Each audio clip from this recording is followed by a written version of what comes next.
අයිබෝන් දුරකථන සුළු දෙනාටම ICT පන්තියට සාදරයෙන් පිළිගන්නවා. ඉතින් අද දවසේදී ඕගොල්ලන්ට කරන්නේ අපිට එක දවසක් කරගන්න බැරුව ගියා. ඉතින් ඒ සඳහා අමතර පන්තියක් තමයි අද දවසේ ඕගොල්ලන්ට මම කරන්නේ. ඉතින් දුර පුතාලා ගොඩ දෙනෙක් අද අඩුයි. ඉතින් හෙට සාමාන්‍ය වෙලාවට ඕගොල්ලන්ගේ පන්තිය තියෙනවා. ඉතින් අපිට මගහැරුණ එක දවසක්. ඉතින් මේ මගහැරිච්ච දවස වෙනුවට තමයි අද මේ පන්තිය කරන්න හේතුවේ. හරි. ඉතින් මම හිතනවා දූල පුතාලට අපේ අලුත් නිබන්ධනය හම්බෙන්නේ නැති කියලා. ඉතින් ඒ අලුත් නිබන්ධනය මම මෙන්න මෙහෙම ඔයගලන්ට පෙන්වන්න පුළුවන් මට ඒක. ඉතින් මෙන්න මේ නිබන්ධනේ ඔයගොල්ලෝ මුද්‍රණය කරගන්න ඇති කියලා මම හිතනවා. ඉතින් මෙතන උඩින්ම ගහලා තියෙනවා ජුනි මාසයට දාලා නිබන්ධනය කියලා දෙවන පාඩමේ තුන්වන කොටස. ඉතින් මෙන්න මේ නිබන්ධනය මුද්‍රණය කරගන්න ඇති කියලා මම හිතනවා. ඉතින් මුද්‍රණය කරගන්න හැකියාවක් නැති වෙච්ච ළමයින්ට පුළුවන් අපි දැන් මේ සසම්භාවී පිවිසුම් මතක එහෙම නැත්නම් RAM එක ගැන කියද්දී ඔයගොල්ලන්ගේ ලියන පොතක හරි ලියන පොතක මාතෘකාව දාලා ඊට අදාළ දේ ලියාගන්න. ඉතින් මම දැක්කලා තියෙනවා දුර පුතාලා මට ෆොටෝස් ගහලා එවලා තිබ්බා. ඉතින් ඒගොල්ලන්ගේ නිබන්ධන නිසා ඒගොල්ලෝ පොත්වල තියෙනවා. ඉතින් ඒවා පෙන්වන්න මට ෆොටෝස් ගහලා එවලා තිබ්බා. ඉතින් ඊටමත් සන්තෝෂයි. හරි. ඉතින් අද දවසේදී අපි කතා කරන්න බලාපොරොත්තු වෙන්නේ මෙන්න මේ මතක වර්ග ගැන. ඉතින් අපි ගිය සතියේ කතා කරා මතක වර්ග ගැන. ඉතින් අපි අපේ දෙවන කොටසේ අවසාන පැත්තට ගියොත් පරිගණක මතක. එහෙම නැත්නම් කම්පියුටර් මෙමරි ගත්තට පස්සේ අපිට මෙන්න මේ වගේ මතක වර්ග ගත්තට පස්සේ කම්පියුටර් මෙමරි වර්ග දෙකක් බෙදන්න පුළුවන්. එකක් ඇවිල්ලා ප්‍රධාන මතකය කියලා ඔයගොල්ලෝ ලියා ගන්න නැති. අනිත් එක ද්විතීක මතකය. ඉතින් මේන් මෙමරි සහ සෙකන්ඩරි මෙමරි කියලා මේ වගේ ප්‍රධාන කොටස් දෙකකට බෙදෙනවා. ඉතින් මේන් මෙමරි කියලා කියන්නේ ප්‍රධාන මතකය එහෙම නැත්නම් ප්‍රාථමික මතකය කියන දේවල්. ඒ වගේම සෙකන්ඩරි මෙමරි කියලා කියන්නේ ද්විතීක මතකයන්. එතකොට අපි මෙන්න මේ වගේ දේවල් වෙන වෙනම අද දවසේදී සාකච්ඡා කරන්න බලාපොරොත්තු වෙනවා. ඉතින් අපි ඉස්සෙල්ලාම සාකච්ඡා කරන්න යන්නේ මේන් මෙමරි එක. එහෙම නැත්නම් ප්‍රධාන මතකය කියන්නේ මොකද්ද කියලා තමයි අද දවසේදී අපි කතා කරන්න යන්නේ. ඉතින් අපි ගියේ විදිහට ඒ සම්බන්ධයෙන් කතා කරා. ඉතින් අපි දැන් බලමු මොකද්ද මේ මේන් මෙමරි කියලා කියන්නේ කියලා. එතකොට මේන් මෙමරි එක ගත්තාම මේන් මෙමරි එක නැවතත් කොටස් තුනකට බෙදෙනවා. ඉතින් මෙතනදී ඔයගලන්ට කොටස් දෙකක් දාලා තියෙනවා. ප්‍රධානම කොටස් දෙක RAM එක සහ ROM එක කියලා. එතකොට RAM එක ගත්තාම සසම්භාවී පිවිසුම් මතකයේ එහෙම නැත්නම් RAM පරිගණකයේ ප්‍රධාන මතකයේ ලෙස හැඳින්වෙනවා. එතකොට මේ RAM එක සහ ROM එක වගේ ප්‍රධාන කොටස් දෙකකට බෙදෙනවා. එතකොට ප්‍රාථමික මතකයේ ගත්තොත් ප්‍රාථමික මතකයේදී මෙන්න මේ වගේ පොඩි හැඳින්වීමක් දාලා තියෙනවා. ඉතින් ප්‍රාථමික මතකය කියලා කියන්නේ මධ්‍ය සැකසුම් ඒකකයට කෙලින්ම ප්‍රවේශ විය හැකි මතකය ප්‍රාථමික මතකය. එනතම් ප්‍රාථමික ආචයන ලෙස හැඳින්වේ කියලා දාලා තියෙනවා. එතකොට ඕගොල්ලන්ගේ නිබන්ධනයේ මෙන්න මේ වගේ සටහන් වෙලා ඇති. එතකොට ප්‍රාථමික මතකයන් කොටස් තුනක් තියෙනවා. සසම්භාවී ප්‍රවේශ මතකය, ප්‍රධාන මාත්‍ර මතකය සහ වාර්ග මතකය කියන. එතකොට මෙන්න මේ වගේ සිංහල වචන ටික ඕගොල්ලෝ මතක තියාගන්න. මොකද ඕගොල්ලන්ගේ සාමාන්‍ය පෙළදී මෙන්න මේ සිංහල වචන භාවිතා වෙනවා. ඉතින් ඒක සාමාන්‍ය පෙළට විතරයි ඒක අදාළ වෙන්නේ. ඉතින් ඔයගොල්ලෝ ඇත්ත වශයෙන්ම හරි ඔෆිස් එකකට ගිහලා එහෙම නැත්නම් අපි වැඩ කරන තැනකදී අපි මෙන්න මේ සිංහල වචන පාවිච්චි කරනවා ඊටමත් අඩුයි. ඉතින් ගොඩක්ම අපි පාවිච්චි කරන්නේ ඉංග්‍රීසි ටර්ම් එක. ඒක නිසා RAM එක කියන්නේ මොකද්ද, ROM එක කියන්නේ මොකද්ද සහ කෑෂ් මෙමරි කියලා ඒ වචන ටික ඔයගොල්ලෝ මතකයේ තියාගන්න.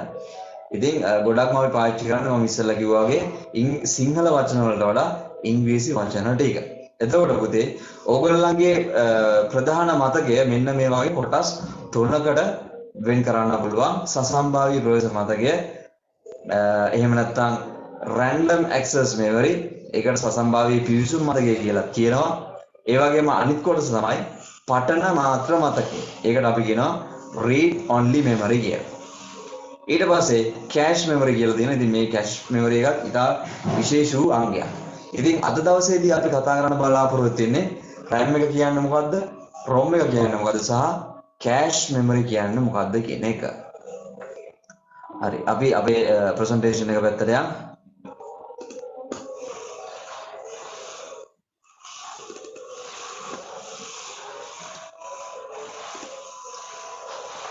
හරි ප්‍රසන්ටේෂන් එක පැත්තට ගියාට පස්සේ මම ඔයගොල්ලන්ට ගිය සතියේ අපි කතා කරපු දේවල් ගැන පොඩ්ඩක් හැඳින්වීමක් දෙන්නම්. අපි ගිය සතියේදී කතා කරේ මෙන්න මේ පරිගණක මතක එහෙම නැත්නම් කම්පියුටර් මෙමරි කියන එක. එතකොට මෙන්න මෙතනින් මම පරිගණක පද්ධතියේ සැකසුම ෆොටෝ එකක් දාලා තිනවා. ඉතින් මේ ෆොටෝ එක අපි චුට්ටක් මතක් කරගමු මෙන්න මේ ප්‍රධාන මතකය ගැන කතා කරන්න කලින්. ඉතින් අපි ඉස්සෙල්ලාම අපේ පරිගණක පද්ධතියේ සැකසුම ගැන කතා කරා.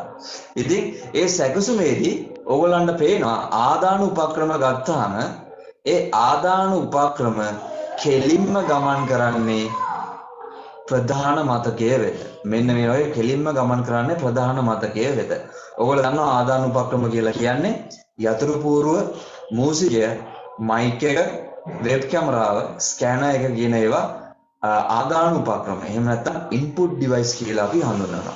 එතකොට අපි යම්කිසි විධානයක් එහෙම නැත්නම් යම්කිසි දත්තයක් ඉස්සෙල්ලාම පරිගණකයට ඇතුල් කරන්න කලින් මෙයා ගමන් කරන්නේ මෙන්න මේ ප්‍රධාන මතකයේ. එතකොට මේ ප්‍රධාන මතකයෙන් තමයි මධ්‍ය සැකසුම් මේකකයේ කියන කොටසට ගිහිල්ලා අදාළ දත්තය සැකසීලා එන්නේ. එතකොට අපිට මෙතනදී පැහැදිලිවම දාලා තියෙනවා ආදාන උපක්‍රමයක් ඔස්සේ. එහෙම නැත්නම් යතුරු බූරුවක් වෙන්න පුළුවන්, කීබෝඩ් එකක් වෙන්න පුළුවන්. වෙන ඕනෑම ආදාන උපක්‍රමයක් ඔස්සේ අපි දත්තයක් පරිගණකයට ඇතුල් කරනවා නම් ඒක ඉස්සෙල්ලාම ගමන් කරන්නේ ප්‍රධාන මතකයට. ඉතින් ඒ සම්බන්ධයෙන් ඔයා ඉතාමත් සැලකිලිමත් වෙන්න ඕනේ. ඉතින් මේ දේවල් සම්බන්ධයෙන් අනිවාර්යයෙන්ම විභාගයේදී ප්‍රශ්න අහන්න පුළුවන්. එතකොට පරිගණක මතක ගැන කතා කරොත් දත්ත හා තොරතුරු ගබඩා කිරීමේ හැකියාව පරිගණකයේ සතුව පවතී. ඉතින් ඔයගොල්ලෝ දන්නවද ඔය පොතේ පරිගණකය කියලා කියන්නේ දත්ත හා තොරතුරු ගබඩා කිරීමේ එක් ස්ථානයක්. එතකොට මේ විවිධ පරිගණක මතක එසේ නැත්නම් ආචයන උපක්‍රම දත්ත හා තොරතුරු ගබඩා එහෙම නැත්නම් ආචයන කර ගැනීම සඳහා යොදා ගන්නා අතර එම මතක ක්‍රියාකාරීත්වය විවිධාකාර වේ. ඉතින් ඔයගොල්ලෝ දන්නවා පුතේ අපේ පරිගණකය ගත්තාම අපේ පරිගණකයේ ප්‍රධාන මතකය එහෙම නැත්නම් ප්‍රධාන මතකය කියලා කියන්නේ RAM එක. එතකොට ඊට අමතරව අපේ පරිගණකයේ තියෙනවා hard disk කියලා එකක්.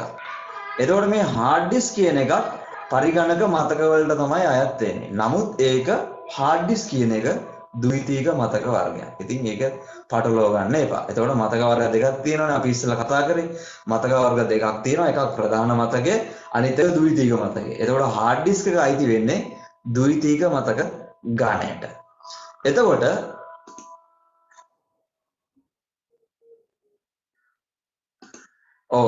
පන්තියක් තියෙනවා ලියු වෙන්න කලින් WhatsApp එකට මැසේජ් එකක් දාන්න පුතේ රෙකෝඩින් එකේ ඉල්ලලා.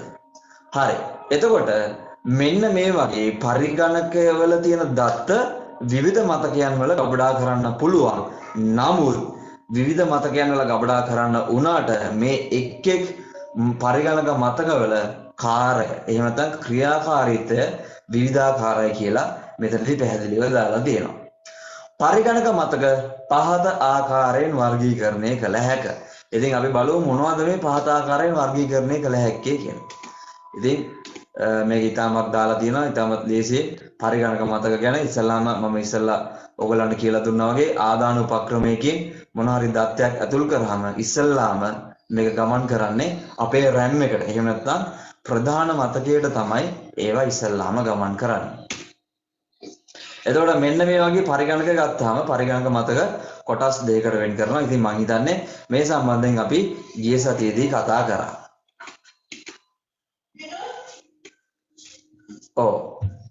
එතකොට මේකෙදි මම ඉතාමත් පැහැදිලිව දාලා තියෙනවා මෙන්න මේ වගේ දෙයක්. ඒ දේ තමයි සසම්භාවී පිවිසුම් මතකයේ කාර්ය වනුයේ සසම්භාවී පිවිසුම් මතකය කියලා කියන්නේ RAM එක. එහෙම නැත්නම් ප්‍රධාන මතකයේ කාර්ය වනුයේ සකස් කිරීමට යොමු කරන තෙක් දත්තතාවකාලිකව රඳවා තබා ගැනීම. ඉතින් ඔයගොල්ලෝ දන්නවා පරිගණකයේ ක්‍රියාවලිය. එතකොට පරිගණකයේ ක්‍රියාවලිය කොටස් තුනකට බෙදුණානේ. එකක් දත්ත ඇතුළත් කිරීම, ඊට පස්සේ දත්ත සැකසීම, ඊට පස්සේ ප්‍රතිදානය. ආදානය, සැකසීම, ප්‍රතිදානය කියලා අන්න ඒ වගේ කොටස් තුනකට අපි වෙන් කරා. එතකොට කොටස් තුනකට වෙන් කරාම අපි දත්තයක් ඇතුළත් කරපුවාම පරිගණකයට යම්කිසි දත්තයක් ඇතුළත් කරාම ඒක සකස් කරන තෙක් ඒ කියන්නේ වේටින් රූම් එක වගේ කියලා කිව්වොත් නිවැරදි. ඉතින් වේටින් රූම් එකක් විදිහට දත්ත ඇවිල්ලා දත්ත සකස් කිරීමට ලක්වන තෙක් ප්‍රධාන මතකයේ తాවකාලිකව ගබඩා වෙලා තියෙනවා කියලා මෙතනදී මම පැහැදිලිව දාලා තියෙනවා. ඒ වගේම තොරතුරු ප්‍රතිදානය කිරීම, තැන්පත් කිරීම සහ නැවත ලබා ගැනීම සඳහා ද්විතීක මතකයේ වෙත යොමු කරන්නේද සසම්භාවී මතකයේ එහෙම නැත්නම් RAM කියන එක ඔස්සේය. ඉතින් දුවල පුතාලාට පේනවා මෙන්න මේ රූප සටහන පැහැදිලිව බැලුවෙන් පස්සේ ආදාන උපක්‍රම ඔස්සේ අපි දත්ත ඇතුළත් කරනවා. එතකොට මේ ඇතුළත් කරන දත්ත සකස් කරන තෙක් ප්‍රධාන මතකයේ ගබඩා වෙලා තියෙනවා. ඊට පස්සේ මේ දත්ත ගමන් කරනවා මධ්‍ය සැකසුම් මේකකයේ වෙත. ගමන් කරනවා. එතකොට මධ්‍ය සැකසුම් ඒකකයට ගමන් කරලා අදාළ සැකසීම් සියල්ල සකස් කරයින් පස්සේ නැවතත් ප්‍රධාන මතකයේ වෙත යොමු වෙනවා. එතකොට ප්‍රධාන මතකයේ වෙත යොමු වුණාන් පස්සේ ඕගොල්ලන්ට පුළුවන් ඕනනම් ප්‍රතිදාන උපක්‍රම ඔස්සේ මේවා එළියට ගන්න. මොනවද ප්‍රතිදාන උපක්‍රම කියලා කියන්නේ? ඕගොල්ලන්ගේ මොනිටර් එක, ඒ වගේම මල්ටිමීඩියා ප්‍රොජෙක්ටර් එක, එහෙම නැත්නම් printer එක වගේ දේවල් ප්‍රතිදාන උපක්‍රම විදිහට අපිට හඳුන්වන්න පුළුවන්. එතකොට අපිට අවශ්‍ය නම් මේවා ද්විතීක මතකයක් වෙත ගබඩා කරගෙන තියාගන්න පුළුවන් නේ. හදිසියේ hard disk එකක් වෙන්න පුළුවන්, CD DVD එකක් වෙන්න පුළුවන්, pen drive එකක් වෙන්න පුළුවන්. එතකොට මෙන්න මේ වගේ ද්විතීක මතක වර්ග තියෙනවා. ඉතින් අපි ඒවා ගැන ද්විතීක මතක කියලා වෙනම පාඩමක් තියෙනවා. ඉතින් මේ පාඩමේදී කතා කරමු. එතකොට පුතේ මට මෙතනදී කියන්න අවශ්‍යතාවය තියෙන්නේ මෙන්න මේ සසම්භාවී පිවිසුම් මතකේ කාර්යභාරය. ඉතින් මෙන්න මේ වගේ පොඩි දේවල් ඕගොල්ලන්ගේ සාමාන්‍ය පෙළ විභාගයේදී ඉරිගාන ප්‍රශ්න පත්‍රයක් විදිහට අහන්න පුළුවන්. සසම්භාවී පිවිසුම් මතකයේ ප්‍රධාන කාර්යය වන්නේ කියලා අහන්න පුළුවන්. එතකොට සකස් කිරීමට යොමු කරන තෙක් එහෙම නැත්නම් දත්ත සකස් කිරීමට යොමු කරන තෙක් දත්ත తాවකාලිකව රඳවා තබා ගැනීම ප්‍රධාන මතකයේ එක් කාර්යයක් විදිහට ගන්න පුළුවන්. අනිත් කාර්යය තමයි තොරතුරු ප්‍රතිදානය කිරීම, තැන්පත් කිරීම සහ නැවත ලබා ගැනීම වගේ දේවල් සසම්භාවී පිවිසුම් මතකයේ එහෙම නැත්නම් RAM එක ඔස්සේ සිද්ධ වෙන ක්‍රියාවන් විදිහට ගන්න පුළුවන්. හරි. මම හිතන්නේ මේ සම්බන්ධයෙන් අපි ගිය සතියේදී කතා කරා. ඉතින් අලුත් දුවල පුතාලත් මේ ගෲප් එකේ ඉන්න නිසා අපි ඉස්සල්ලාම මේක අපේ නිබන්ධනයේ ලියාගත්තට පස්සේ අපි කතා කරමු මොකද්ද මේ RAM එක කියන්නේ කියලා. එතකොට මම හිතන්නේ අපි මේ සතියේ කතා කරා මොකද අපිට වෙලාව තිබ්බ නිසා. ඉතින් අද දවසේ අපි ඒක RAM කියන කොටස යටතේ අපි ලියාගමු. ලියාගත්තයින් පස්සේ අපි සාකච්ඡා කරමු නැවතත් මොකද්ද මේ සසම්භාවී පිවිසුම් මතකය කියන්නේ කියලා සහ මේකට අදාළ විශේෂ කරුණු මොනවද කියලා අපි සලකා බලමු. එතකොට පුතේ මේක ස්ක්‍රීන් එක මම ෂෙයා කරන්නම්. ඕගොල්ලන්ගේ තුන්වන නිබන්ධන කොටස ගන්න. ඕගොල්ලන්ගේ නිබන්ධනේ තුන්වන කොටස අතට ගන්න. ඒ කියන්නේ මම මෙතන දාලා තියෙනවා ජුනි මාසට අදාළ නිබන්ධනය කියලා. ඉතින් දෙවන පාඩමේ තුන්වන කොටස කියලා දාලා තියෙනවා. එතකොට මෙන්න මේ තුන්වන කොටස තමයි ඔයගොල්ලෝ දැන් අතේ තියා ගන්නට ඕනේ. මේ තුන්වන කොටසේදී පළවෙනි පිටුව පෙරලද්දි තියෙනවා සසම්භාවී පිවිසුම් මතකය. එහෙම නැත්නම් random access memory කියලා. ඉතින් මෙන්න මේ RAM කියන ඒවල තේරුම තමයි random access memory කියලා කියන්නේ. ඉතින් මෙන්න මේ වගේ තේරුම් ගැන අනිවාර්යයෙන්ම මතකයේ තියාගන්න. මොකද ඕගොල්ලන්ගේ ඔන්ලයින් විභාගයක් තියෙනවා හැම සතියකම. ඉතින් මෙන්න මේ ඔන්ලයින් විභාගවලදී මෙන්න මේක ඕගොල්ලන්ට ඉතාමත් ප්‍රයෝජනවත් වෙයි උත්තර සපයන්න. ඉතින් ඔන්ලයින් පේපර් එකක් අද හෙට දෙන්න නැහැ. ඉතින් ඒ සඳහා මම වෙලාවක් කියන්නම්. ඉතින් මේ වෙලාවේදී මතක ඇතුව ඔන්ලයින් පේපර් වලට උත්තර ලියන්න ගිහි සතිය වගේ කරන්න එපා. හරි.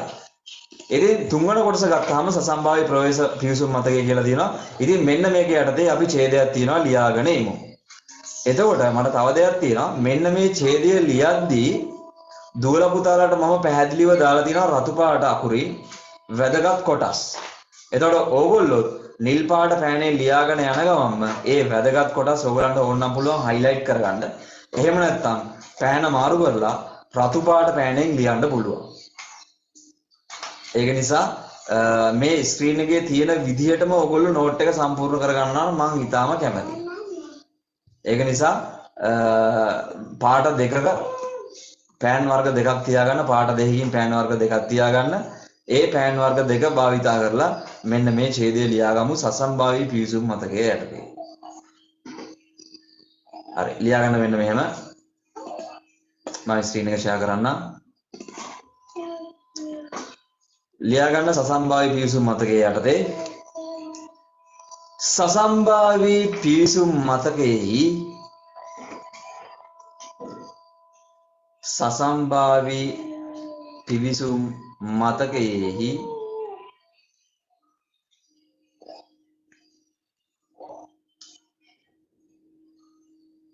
කාර්ය වනුයේ සසම්භාවී පිවිසුම් මතකයේහි කාර්ය වනුයේ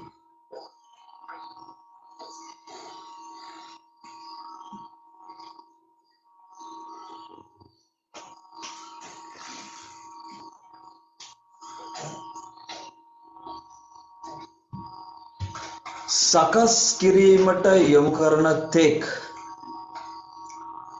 සකස් කිරීමට යොමු කරන තෙක්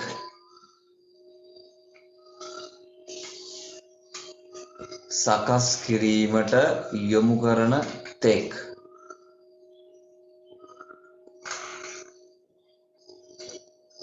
දත්ත තාවකාලිකව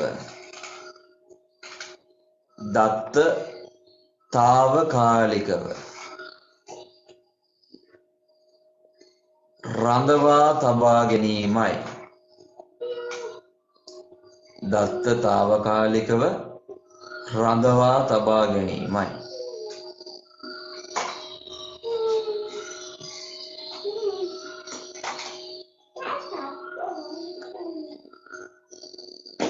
එහි රඳවා ගන්නා දත්ත එහි රඳවා ගන්නා දත්ත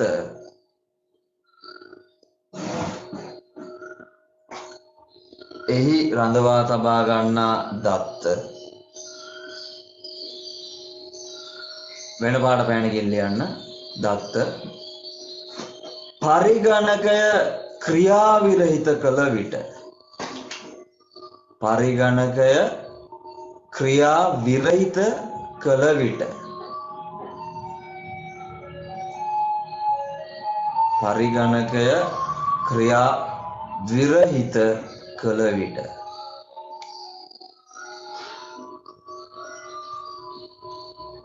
ස්විච් ඔෆ් ඒකට අපි කියනවා ස්විච් ඔෆ් කියලා. වරහන් ඇතුලේ ස්විච් ඔෆ් මතකයෙන් ඉවත් වේ. මතකයෙන් ඉවත් වේ. මතකයෙන් ඉවත් වේ.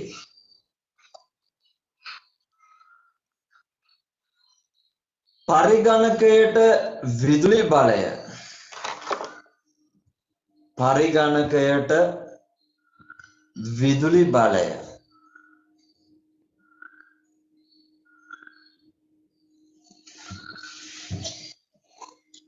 පරිගණකයට විදුලි බලය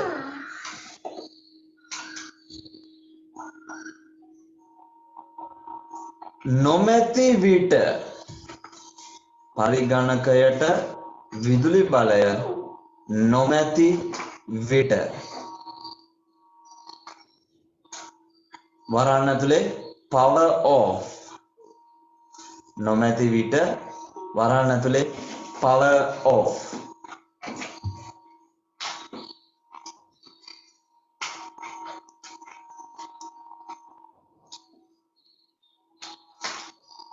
දත්ත මැකී යන බැවින් දත්ත මැකී යන බැවින්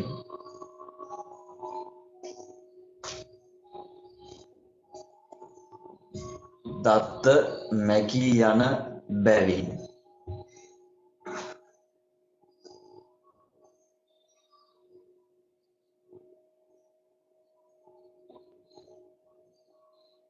මෙම මතකය මෙම මතකය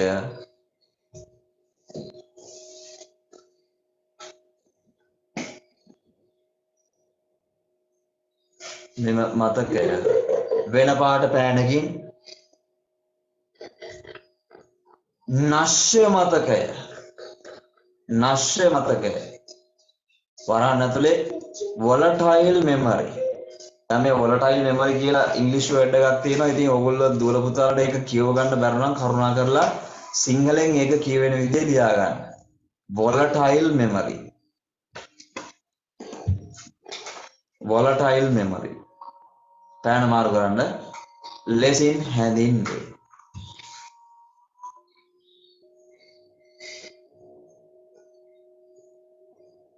volatile memory ලෙස හැඳින්වේ. හරි දුවල පුතාලට මේක random access memory කියන එක. එහෙම නැත්නම් RAM කියන එක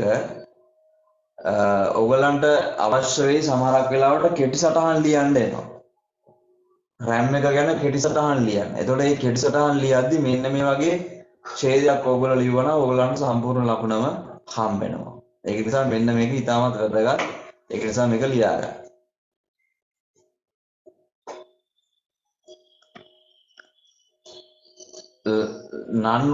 නශ්‍ය මතකය එහෙම නැත්නම් volatile memory ලෙසින් හැඳින්වේ.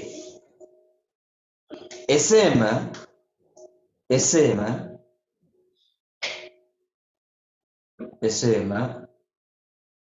තොරතුරු ප්‍රතිදානය කිරීම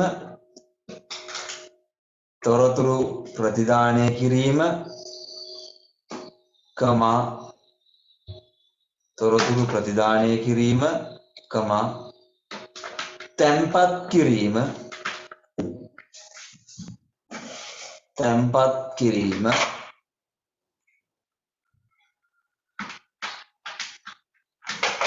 සහ නැවත ලබා ගැනීම සඳහායි.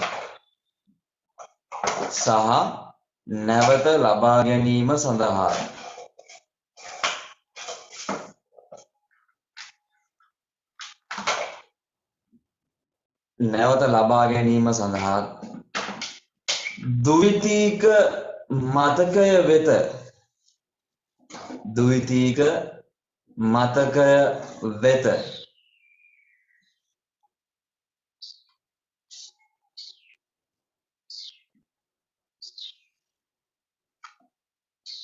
යොමු කරන්නේද දැන් මුළු වචනේම ලියා ගන්න ඕනේ සසම්භාවී පිවිසුම් මතකය කියලා. ඉතින් කෙටියෙන් දාගන්න RAM ඔස්සේය කියලා. ද්විතීක මතකය වෙත යොමු කරන්නේද RAM ඔස්සේය. ඉතින් අර සසම්භාවී පිවිසුම් මතකය කියලා ඔක්කොම ලියා ගන්න අවශ්‍ය නැහැ දැන්. දැන් දන්නවා සසම්භාවී පිවිසුම් මතකය කියලා කියන්නේ RAM එක කියලා.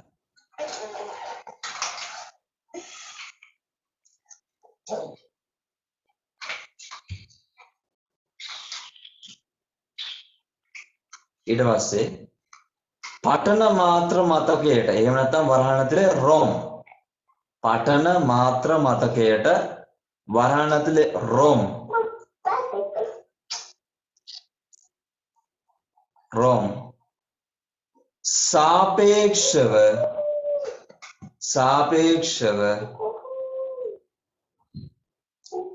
සාපේක්ෂව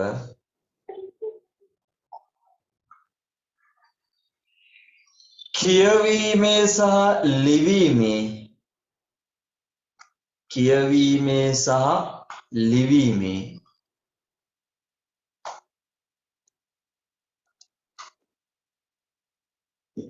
කියවීමේ සහ ලිවීමේ පහසුකම් ද්විත්වය කියවීමේ සහ ලිවීමේ පහසුකම් ද්විත්වය පවතී. ඉතින් ඔයගලන්ට පුළුවන් ඔයගොල්ලෝ මෙන්න මේ ඡේදය ලියලා ඉවර නම් raise hand කරන්න. RAM එහෙම නැත්නම් random access memory එකට අදාළ ඡේදය ලියලා ඉවර දුවලා පුතාලා ඉන්නවා නම් raise hand කරන්න පුළුවන්. බිම්සර ලියලා ඉවර නම් raise hand කරන්න.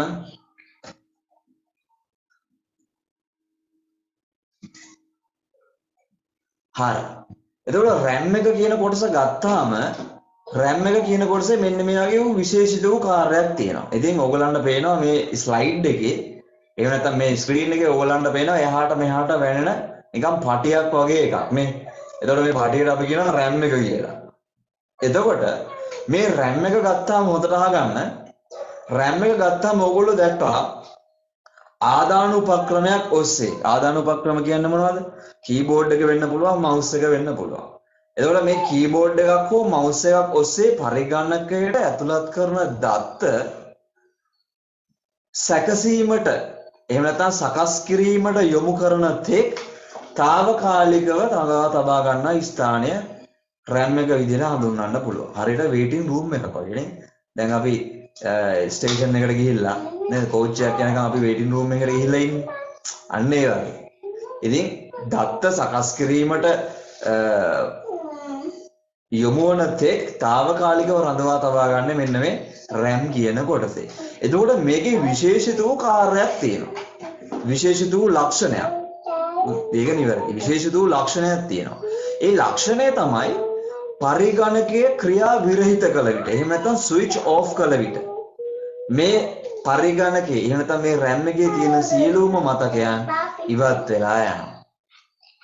පරිගණකයේ ක්‍රියා විරහිත කරපු සැනින් එහෙම නැත්නම් පරිගණකයේ ස්විච් ඔෆ් කරපු සැනින් මේ පරිගණකයේ ඇතුලේ තියෙන මතකය නැති වෙලා යනවා. එතකොට මෙතනදී මම කියලා තියෙනවා පරිගණකයට විදුලි බලය නොමැති විට දත්ත මැකී යන බැවින් මෙම මතකය නශ්‍ය මතකයක්. එහෙම නැත්නම් volatile memory එකක් ලෙස හඳුන්වනවා කියලා. එතකොට මේකේ RAM එකේ තියෙන විශේෂත්වය තමයි පරිගණකයට විදුලි බලය නොමැති විට දත්ත මැකී යන නිසා මේකට අපි කියලා තියෙනවා නශ්‍ය මතකයක්. එහෙම නැත්නම් volatile memory එකක් විදිහට අපි මෙන්න මේ කොටස හඳුන්වනවා. හරි. අපි නිබන්ධනයේ පැත්තට යමු. නිබන්ධනයේ පැත්තට ගියාට පස්සේ අපි සසම්බායි ප්‍රීසුම් මතකය එහෙම නැත්නම් random access memory කියන එක හඳුනාගෙන අවසానයි. දැන් අපි යනවා පටන මාත්‍ර මතකය එහෙම නැත්නම් read only memory කියන කොටසට. අපි දැන් බලමු මොකද්ද මේ read only memory කියලා කියන්නේ කියලා. මේ බලන්න. read only memory. ලියාගෙන ඉස්සෙල්ලා බලන්න. පටන මාත්‍ර මතකයේ එහෙම නැත්නම් ROM ඇති දත්ත පරිගණකයෙහි විදුලි බලය නොමැති විට මැකී නොයන බැවින් සෑම විටම නොවනස්ව පවතී. අන්න විශේෂ ලක්ෂණයක්. අර ඉස්සෙල්ලා එක වගේ නෙමෙයි ROM එක විදුලි බලය නොමැති විටත් ඒකේ තියෙන දත්ත ටික නොවනස්ව ඒ කියන්නේ මැකෙන්නේ නැතුව තියෙනවා. නොවනස්ව තියෙනවා.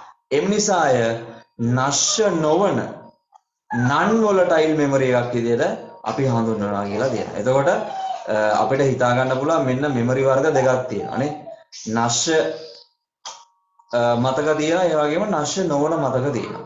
එතකොට නශ්‍ය මතකයක් කියලා කියන්නේ විදුලි බලය නොමැති විට විදුලි බලය නැති වුනහම ඒ පරිගණකයේ දත්ත මැකිලා යනවා නම් පරිගණක මතකයේ තියෙන දත්ත මැකිලා යනවා නම් ඒකට අපි කියනවා නශ්‍ය මතකයක් කියලා. විදුලි බලය නොමැති විට දත්ත මැකී යනවා නම් ඒකට අපි කියනවා නශ්‍ය මතකයක් කියලා.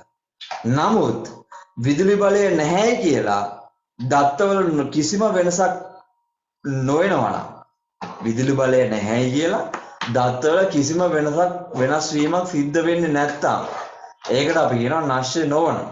එහෙම නැත්නම් non volatile memory එකක් විදිහට අපි ඒක හඳුන්වනවා. දත්ත මැකී යන්නේ නැහැ. non volatile memory කියන්නේ දත්ත මැකී යන්නේ නැහැ. විදුලි බලය නැහැ කියලා දත්ත මැකී යන්නේ නැති නිසා අපි ඒකට කියනවා non volatile කියලා. පරිගණකයේ මූලික ක්‍රියාවලියට අවශ්‍ය දත්ත සහ විධාන තැන්පත් කර ඇත්තේ මෙන්න මේ පටන මාත්‍ර මතකය තුල. අන්න ඒක විශේෂ වැදගත් කාරණාවක්. එතකොට ඕගොල්ලෝ පරිගණකය ඔන් කරාම ඕගොල්ලන්ට කළු පාට තිරයක් එක සුදු පාට අකුරු ටිකක් පේනවා. එතකොට මේ පරිගණකය ඔන් කරාම මෙයා මොනවද කරන්න ඕනේ? මෙයාට මොනවද කරන්න තියෙන්නේ කියලා වැඩසටහනක් ඇතුළත් කරලා තියෙනවා මෙන්න මේ රෝම් එක ඇතුළට. ඒ කියන්නේ පරිගණකය බූට් අප් වෙන්න නම් බූට් අප් වෙනවා කියලා කියන්නේ පරිගණකය ක්‍රියාත්මක වෙන්න නම් ඒ සඳහා පරිගණකයේ මොනවද කළ යුත්තේ කියලා යම්කිසි විධාන වගයක් තැන්පත් කරලා තියෙනවා මෙන්න මේ රෝම් එක ඇතුළේ. එහෙම නැත්නම් පටන මාත්‍ර මතකයේ ඇතුළේ. එතකොට පරිගණකය ඔන් කරාම මෙන්න මේ රෝම් කියන කොටසින් තමයි පරිගණකයේ මොනවද කරන්න ඕනේ කියන දේවල් දැනගන්නේ. එතකොට මේකට අපි කියනවා BIOS නැතහොත් මූලික ආදාන ප්‍රතිදාන පද්ධති. මේකට අපි ඉංග්‍රීසි වලින් කියනවා BIOS එහෙම නැත්නම් basic input output system කියලා. විධාන වන මේවා පරිගණක නිෂ්පාදන ආයතන විසින් පටන මාත්‍ර මතකයේ කුඩා ඉඩක තැන්පත් කර මව් පූර්වට සවි කර ඇත. අන්න මෙන්න මේ BIOS කියන එක එක පරිගණක නිෂ්පාදනය කරන ආයතනයෙන් ආයතනයට වෙනස් වෙනවා. මොනවද පරිගණක නිෂ්පාදනය කරන ආයතන? දෙකක් තුනක් කියන්න බලන්න මතක කට්ටිය. පරිගණක එහෙම නැත්නම් motherboards නිෂ්පාදනය කරන ආයතන මොනවද? එකක් දෙකක් කියමු බලන්න කට්ටිය. අන්න හරි Intel Apple තව මොනවද? Gigabyte කියලා එකක් අහලා තියෙනවද? Gigabyte කියලා එකක් අහලා Asus අන්න හරි Asus Intel Apple Gigabyte Asus තව AMD කියලා එකක් තියෙනවා. හරි. විනාඩියක් ඉන්න මේ රවුටරේ පොඩ්ඩක් බැටරි බැලලා වගේ විනාඩියක් ඉන්න මම charger පොඩ්ඩක් කනෙක්ට් කරනකම්.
ඔව් සර්.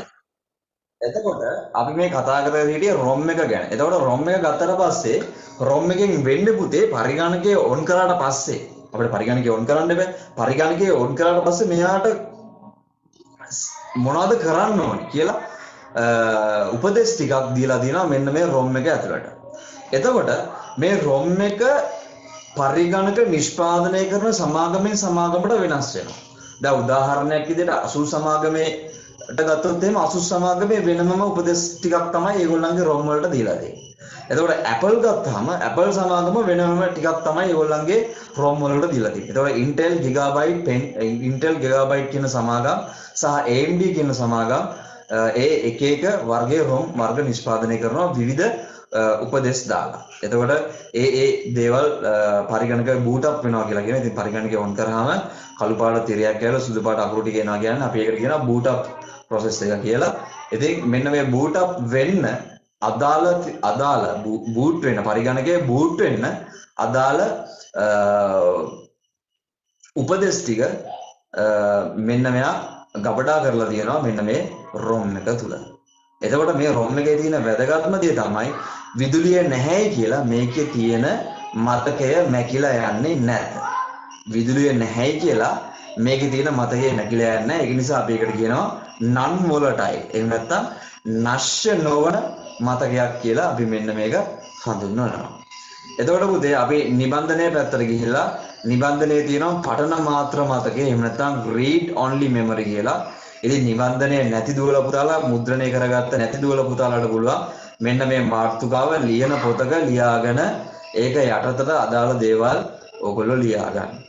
ඉතින් පුතේ මේකෙදි විශේෂම කරුණ වන්නේ මේකේ තියෙන දේවල් මම පාට පෑන් වලින් ලියලා තියෙනවා. ඉතින් ඒ දේවල් ඕගොල්ලෝ වෙනම පැහැදිලිව පේනසේ ලියා ගන්න. මොකද මේ දේවල් ඉතාමත් වැදගත් කරුණු තමයි මම මේක highlight කරලා තියෙන්නේ. ඒක නිසා ඔයගලන්ට මේ ස්ක්‍රීන් එක බැලුවොත් එහෙම පේනවා ඇති ඒක රෝස පාට දාලා තියෙනවා, කොළ පාට දාලා තියෙනවා, නිල් පාට දාලා තියෙනවා, දම් පාට දාලා තියෙනවා. ඉතින් මම මේ ස්ක්‍රීන් එක එවන්නම් ඔයගොල්ලන්ගේ WhatsApp groups වලට. එතකොට මේ group වලින් බලලා ඔයගොල්ලන්ට ඒ ටික පාඩම් කරගැනීමේ හැකියාවක් තියෙනවා. ලියා ගන්න කලින් අපි චුට්ටක් බලමු මේ BIOS එහෙම නැත්නම් ROM එක කොතනද තියෙන්නේ කියලා. මෙයා අන්තිමට කියනවා පරිගණක නිෂ්පාදන කරන ආයතන විසින් කුඩා ඉඩක තැන්පත් කර මව්පූර්වයට සවි කර ඇත කියලා. දැන් අපි බලමු මව්පූර්ව පැත්තට ගිහිල්ලා මව්පූර්ව කියන්නේ මෙන්න මේකට. නේ? මව්පූර්ව කියන්නේ මෙන්න මේකට. එතකොට මේ මව්පූර්වයේ කොතනද මේ පටන මාත්‍ර මතක එහෙම නැත්නම් ROM කියන කොටස තියෙන්නේ. ඔව්. අපේ ස්ක්‍රීන් එකේ ඊතලයක් ගහලා පේනවා. මෙන්න මේ කොටස තියෙන්නේ මෙන්න මේ මදර් බෝඩ් එකේ මෙන්න මෙතන කියලා. ඉතින් මදර් බෝඩ් එකක් ගත්තට පස්සේ අනිවාර්යයෙන්ම අපිට මේ ROM කියන කොටස නැත්නම් BIOS අපිට බලා ගැනීමේ හැකියාවක් තියෙනවා. එතකොට ඒක නිෂ්පාදනය කරපු සමාගමේ නමත් ඕගොල්ලන්ට බලා ගන්න පුළුවන්. ඉතින් දැන් මේ ස්ක්‍රීන් එකේ තියෙන විදිහට මේක Intel සමාගමේ මදර් බෝඩ් එකක් විදිහට අපිට ගන්න පුළුවන්. හරි. එතකොට සර් ඔව් සර් දෝ RAM එක තියෙන කොතනද? හරි මම මේක පෙන්නන්නම්. එතකොට මම ඉස්සෙල්ලා ROM එක පෙන්නලා ඉන්න ඊට පස්සේ RAM කියන කොටසට යන්න. එතකොට මෙන්න මෙතන අපි පොඩ්ඩක් zoom කරලා බැලුවොත් මෙන්න මේ වගේ කොටසක් තමයි අපිට පේන්නේ. එතකොට මේ RAM කියන කොටස අපි zoom කරලා බැලුවොත් මෙන්න මේ වගේ කොටසක් තමයි අපිට පේන්නේ. එතකොට ඒක හැදුවේ මොන රටේද නේද? රට තියෙනවා පොඩියට චයිනා කියලා. ඒ වගේම Intel කියන ලාංඡනයත් අපිට බලා ගැනීමේ හැකියාවක් තියෙනවා. ඉතින් RAM එක සම්බන්ධ වෙන්නේ කොතනද කියලා ඇහුවා. ඉතින් පුතාලට බලා ගන්න පුළුවන් RAM කියන කොටසේ ඡායාරූපයක්. ඉතින් මෙන්න මේ RAM කියන කොටස සම්බන්ධ වෙන්නේ motherboard එකේ මෙන්න මේ කොටසට. මේ දම් පාටට හුරු ස්ලොට් දෙකක් තියෙනවා. මේවට අපි කියනවා ස්ලොට් කියලා. SLOT slot. එතකොට මෙන්න මේ ස්ලොට් එකට තමයි RAM එක සම්බන්ධ වෙන්නේ. එතකොට RAM වර්ග දෙකක් අපිට සම්බන්ධ කරන්න පුළුවන්. එතකොට මධ්‍ය සැකසුම් මේකගේ එහෙම නැත්නම් ප්‍රොසෙසර් එක සම්බන්ධ වෙන්නේ මෙන්න මෙතනට. මධ්‍ය සැකසුම් මේකගේ එහෙම නැත්නම් ප්‍රොසෙසර් එක සම්බන්ධ වෙන්නේ මෙන්න මෙතනට. හරි. එතකොට මේකේ තව වැඩ කැලි ගොඩක් තියෙනවා. ඉතින් අපි ඒවා පස්සේ ඉඩ හම්බෙන වෙලාව කතා කරමු. RAM එක සම්බන්ධ වෙන්නේ අර මම ඉස්සෙල්ලා කිව්වා වගේ මෙන්න මේ දම් පාට කොටසට. ඔව් RAM වර්ගවල මිල ගණන් නම් දැන් වෙනස් වෙලා ඇති. ඉතින් ඕගොල්ලන්ට හොඳම දේ තමයි Google එකට ගිහිල්ලා Google එකේ search කරලා බලන්න RAM prices in Sri Lanka කියලා search කරලා බලන්න. එතකොට ඕගොල්ලන්ට RAM වල prices ටික update කරගන්න පුළුවන්. ඉතින් දැන් අපි ගාව තියෙන්නේ පරණ මිල ගණන්. ඉතින් ඒක දැන් විනාශ වෙලා දැන් ඒවා හොයාගන්නත් නැහැ සමහරක් වෙලාවට. ඒක නිසා දැන් ඕගොල්ලන්ට RAM වල මිල ගණන් බලා ගන්න ඕන නම් Google එකට ගිහිල්ලා Google එකේ type කරලා බලන්න RAM price in Sri Lanka කියලා. එතකොට ඕගොල්ලන්ට ඒවා මිලදී ගන්න පුළුවන් ස්ථාන සහ ඒවල මිල ගණන් ඕගොල්ලන්ට බලා ගන්න හැකියාවක් තියෙනවා. හරි. දැන් අපි ලියාගමු මොකද්ද මේ ROM එක කියලා කියන්නේ කියලා. හරි. ලියා ගන්න ඡේදයක් මෙන්න මෙහෙම. ඉතින් මේ ඡේදය ලියන්න යද්දී මේ පෑන් සියල්ලක්ම භාවිතා කරන්න එපා. ඉතින් ඕගොල්ලන්ට රතු පෑනක් සහ නිල් පෑනක් තිබ්බනම් ඇති. එහෙම නැත්නම් නිල් පෑනක් හෝ කළු පෑනක් වගේ තිබ්බනම් ඇති. හරි. ROM එහෙම නැත්නම් පටන මාත්‍ර මතකයේ යටතේ ලියා ගන්න ඕගොල්ලන්ගේ නිබන්ධනය මෙන්න මෙහෙම ඡේදයක්. highlight කරාට කමක් නැහැ නේද? highlight කරත් කමක් නැහැ. මෙහෙම ඡේදයක් ලියාගමු. දැන් මේකේ මේ බලන්නකො ලියන්න කලින් මේකේ හැමතැනම තියෙනවා පඨන මාත්‍ර මතකය පඨන මාත්‍ර මතකය පඨන මාත්‍ර මතකය කියලා. එතකොට ඒක ලියන්න අවශ්‍ය නැහැ. දැන් දන්නවා පඨන මාත්‍රය කියන්නේ රොම් එකට කියලා. ඒ නිසා අන්න ඒ වගේ කෙටි වචන භාවිතා කරන්න පුරුදු වෙන්න. හරි. පඨන මාත්‍ර මතකයේ ඇති එහෙම නැත්නම් රොම් එකේ ඇති පඨන මාත්‍ර මතකයේ ඇති දත්ත පඨන මාත්‍ර මතකයේ ඇති දත්ත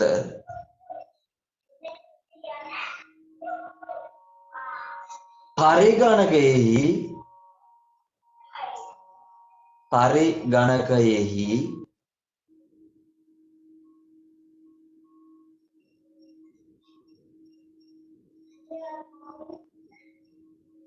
වෙන පාඩ පෑනකින් පරිගණකයෙහි විදුලි බලය නොමැති විට වරන් ඇතුලේ power off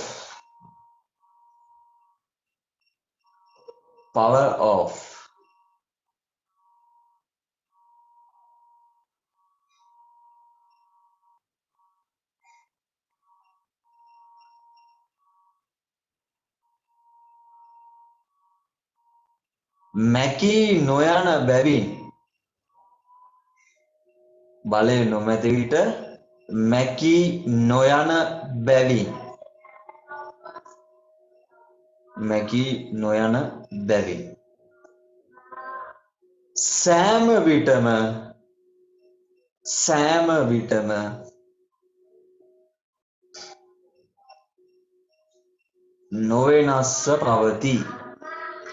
සෑම විටම නොවෙනස්ව පවතී.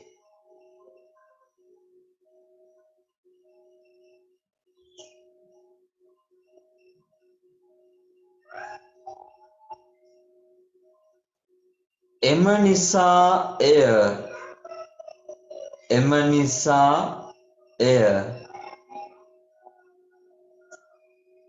වෙන පාඩ පෑනකින්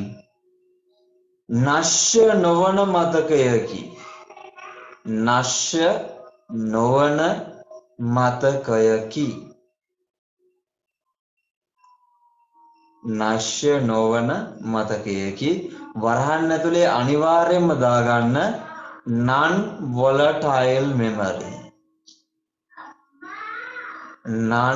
volatile memory.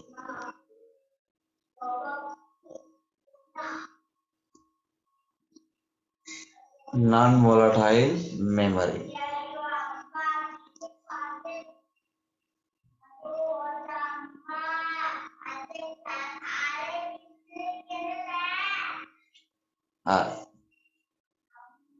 නැවතීමේ තිත දාගන්න non volatile memory එහෙම නැත්නම් නැශ්‍ය නොවන මතකයකි. ඒකටම ලියා ගන්න මෙන්න මෙහෙම පරිගණකයේ මූලික ක්‍රියාවලිය පරිගණකයේ මූලික ක්‍රියාවලියට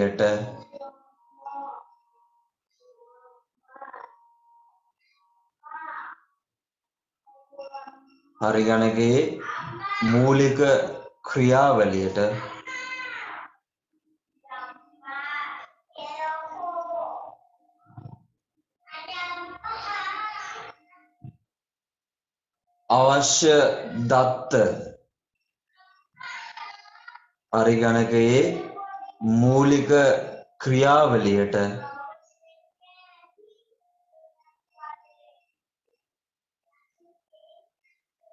අවශ්‍ය දත්ත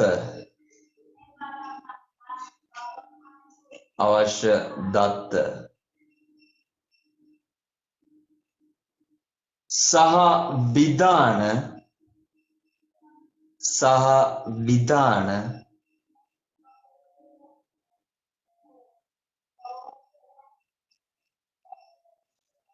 තැන්පත් කර ඇත්තේ මූලික ක්‍රියාවලියට අවශ්‍ය දත්ත සහ විධාන තැන්පත්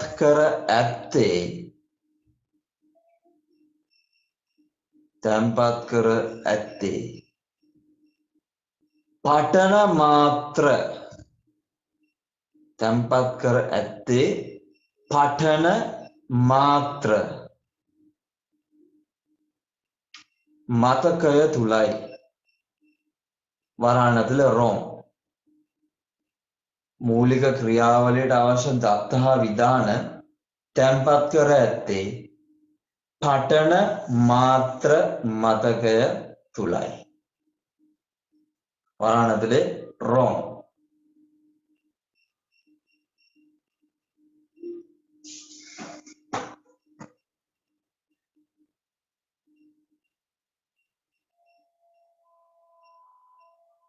වෙනම ඡේදකින් ලියාගත්තත් කමක් නැහැ. දැන් කියන කොටස වෙනම ඡේදකින් ලියාගත්තත් කමක් නැහැ. BIOS නැතහොත්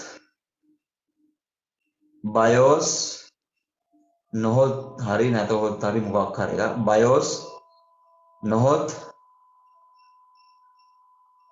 වෙන පාට පෑනකින් මූලික ආදාන ප්‍රතිදාන පද්ධති BIOS නොහොත් මූලික ආදාන ප්‍රතිදාන පද්ධති BIOS නොහොත් මූලික ආදාන ප්‍රතිදාන පද්ධති වරහන් ඇතුලේ BIOS BIOS කියලා දාලා ලියා ගන්න basic input output system BIOS කියලා කියන්නේ ඒකේ තේරුම basic input output system. එතකොට ඒක ගත්තට පස්සේ B කියලා කියන්නේ basic, I කියලා කියන්නේ input, O කියලා කියන්නේ output, S කියලා කියන්නේ system.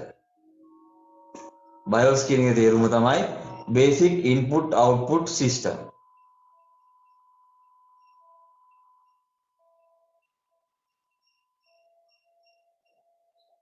මේ වගේ ඒවා ඔන්ලයින් විභාගෙදී අහයි. විධාන වන මේවා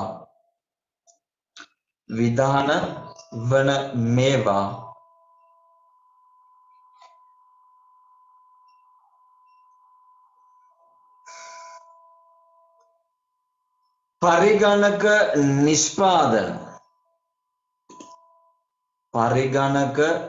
නිෂ්පාදන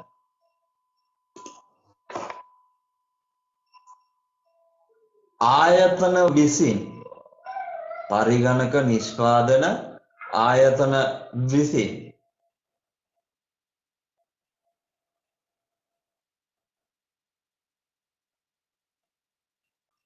පඨන මාත්‍ර මතකයේ එහෙම නැත්නම් ROM එකේ ආයතන විසින් පඨන මාත්‍ර මතකයේ එහෙම නැත්නම් ආයතන විසින් ROM එකේ කුඩා ඉඩක තැන්පත් කර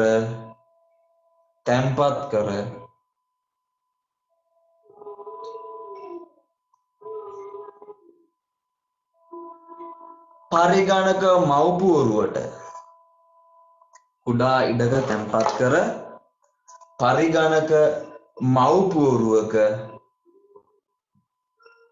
සවි කර ඇත. පරිගණක මව්පුවරුවට සවි කර ඇත. Excuse me, sir. ඔව්. Sir, lab එකකට SSD එකක් ගහන එකද වටින්නේ RAM එකක් ගහන එකද වටින්නේ? SSD එකක්ද ගහන එක වටින්නේ RAM එකක්ද ගහන්න වටින්නේ. වර්ග දෙකක් නේ. RAM එකයි SSD එකයි වෙනස් නේ. SSD කියලා කියන්නේ මුලින්ම අප්ඩේට් කරන්න ඕනේ මොකක්ද sir? ඔව් මෙහෙමයි SSD කියන එකේ තේරුම solid state drive. එහෙනම් solid state drive කියලා තමයි අපි SSD කියලා කියන්නේ. SSD කියලා කියන්නේ hard disk වර්ගයක්. අපි ඒ ගැන තව සුළු ද්විතීක ආචරණ උපාංග ඔස්සේ අපි ඉගෙන ගන්නවා. SSD කියලා කියන්නේ මම හිතන්නේ ඔයගොල්ලන්ට මම දවසක් පෙන්නනවා hard disk වර්ග දෙකක්. SSD එකයි hard disk එකයි අතර වෙනස. එතකොට SSD එක තමයි වේගවත්ම hard disk එක. ඉතින් hard disk එක ගත්තට පස්සේ ඒකේ තැටියක් නැහැ. SSD එකේ තැටියක් නැහැ. SSD එකේ තියෙන සර්කිට් එකක්. එතකොට RAM එක ඉල්ල වෙනස්. ඉතින් මම දන්නේ පුතා මොකද්ද කරන්න යන්නේ කියලා. එතකොට මට දැනගන්න පුළුවන් ද පුතාට පරිගණකය වේගවත් කරගන්න ඕනද? එහෙම නැත්නම් මොකද්ද පරිගණකයට වඩා කරගන්න අවශ්‍ය වෙන්නේ? අප්ඩේට් කරනවා කියලා කියන්නේ මොකද්ද අප්ඩේට් කරන්න යන්නේ?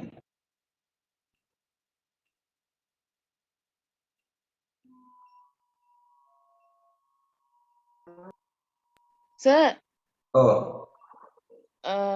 මේ RAM එක මේ 4GB තියෙන අපිට මේ SSD එකකුයි ඒ වගේ එකක් ගාගන්න ලැප් එක අප්ග්‍රේඩ් කරගන්න ඕන වෙන්නේ කොහොමද?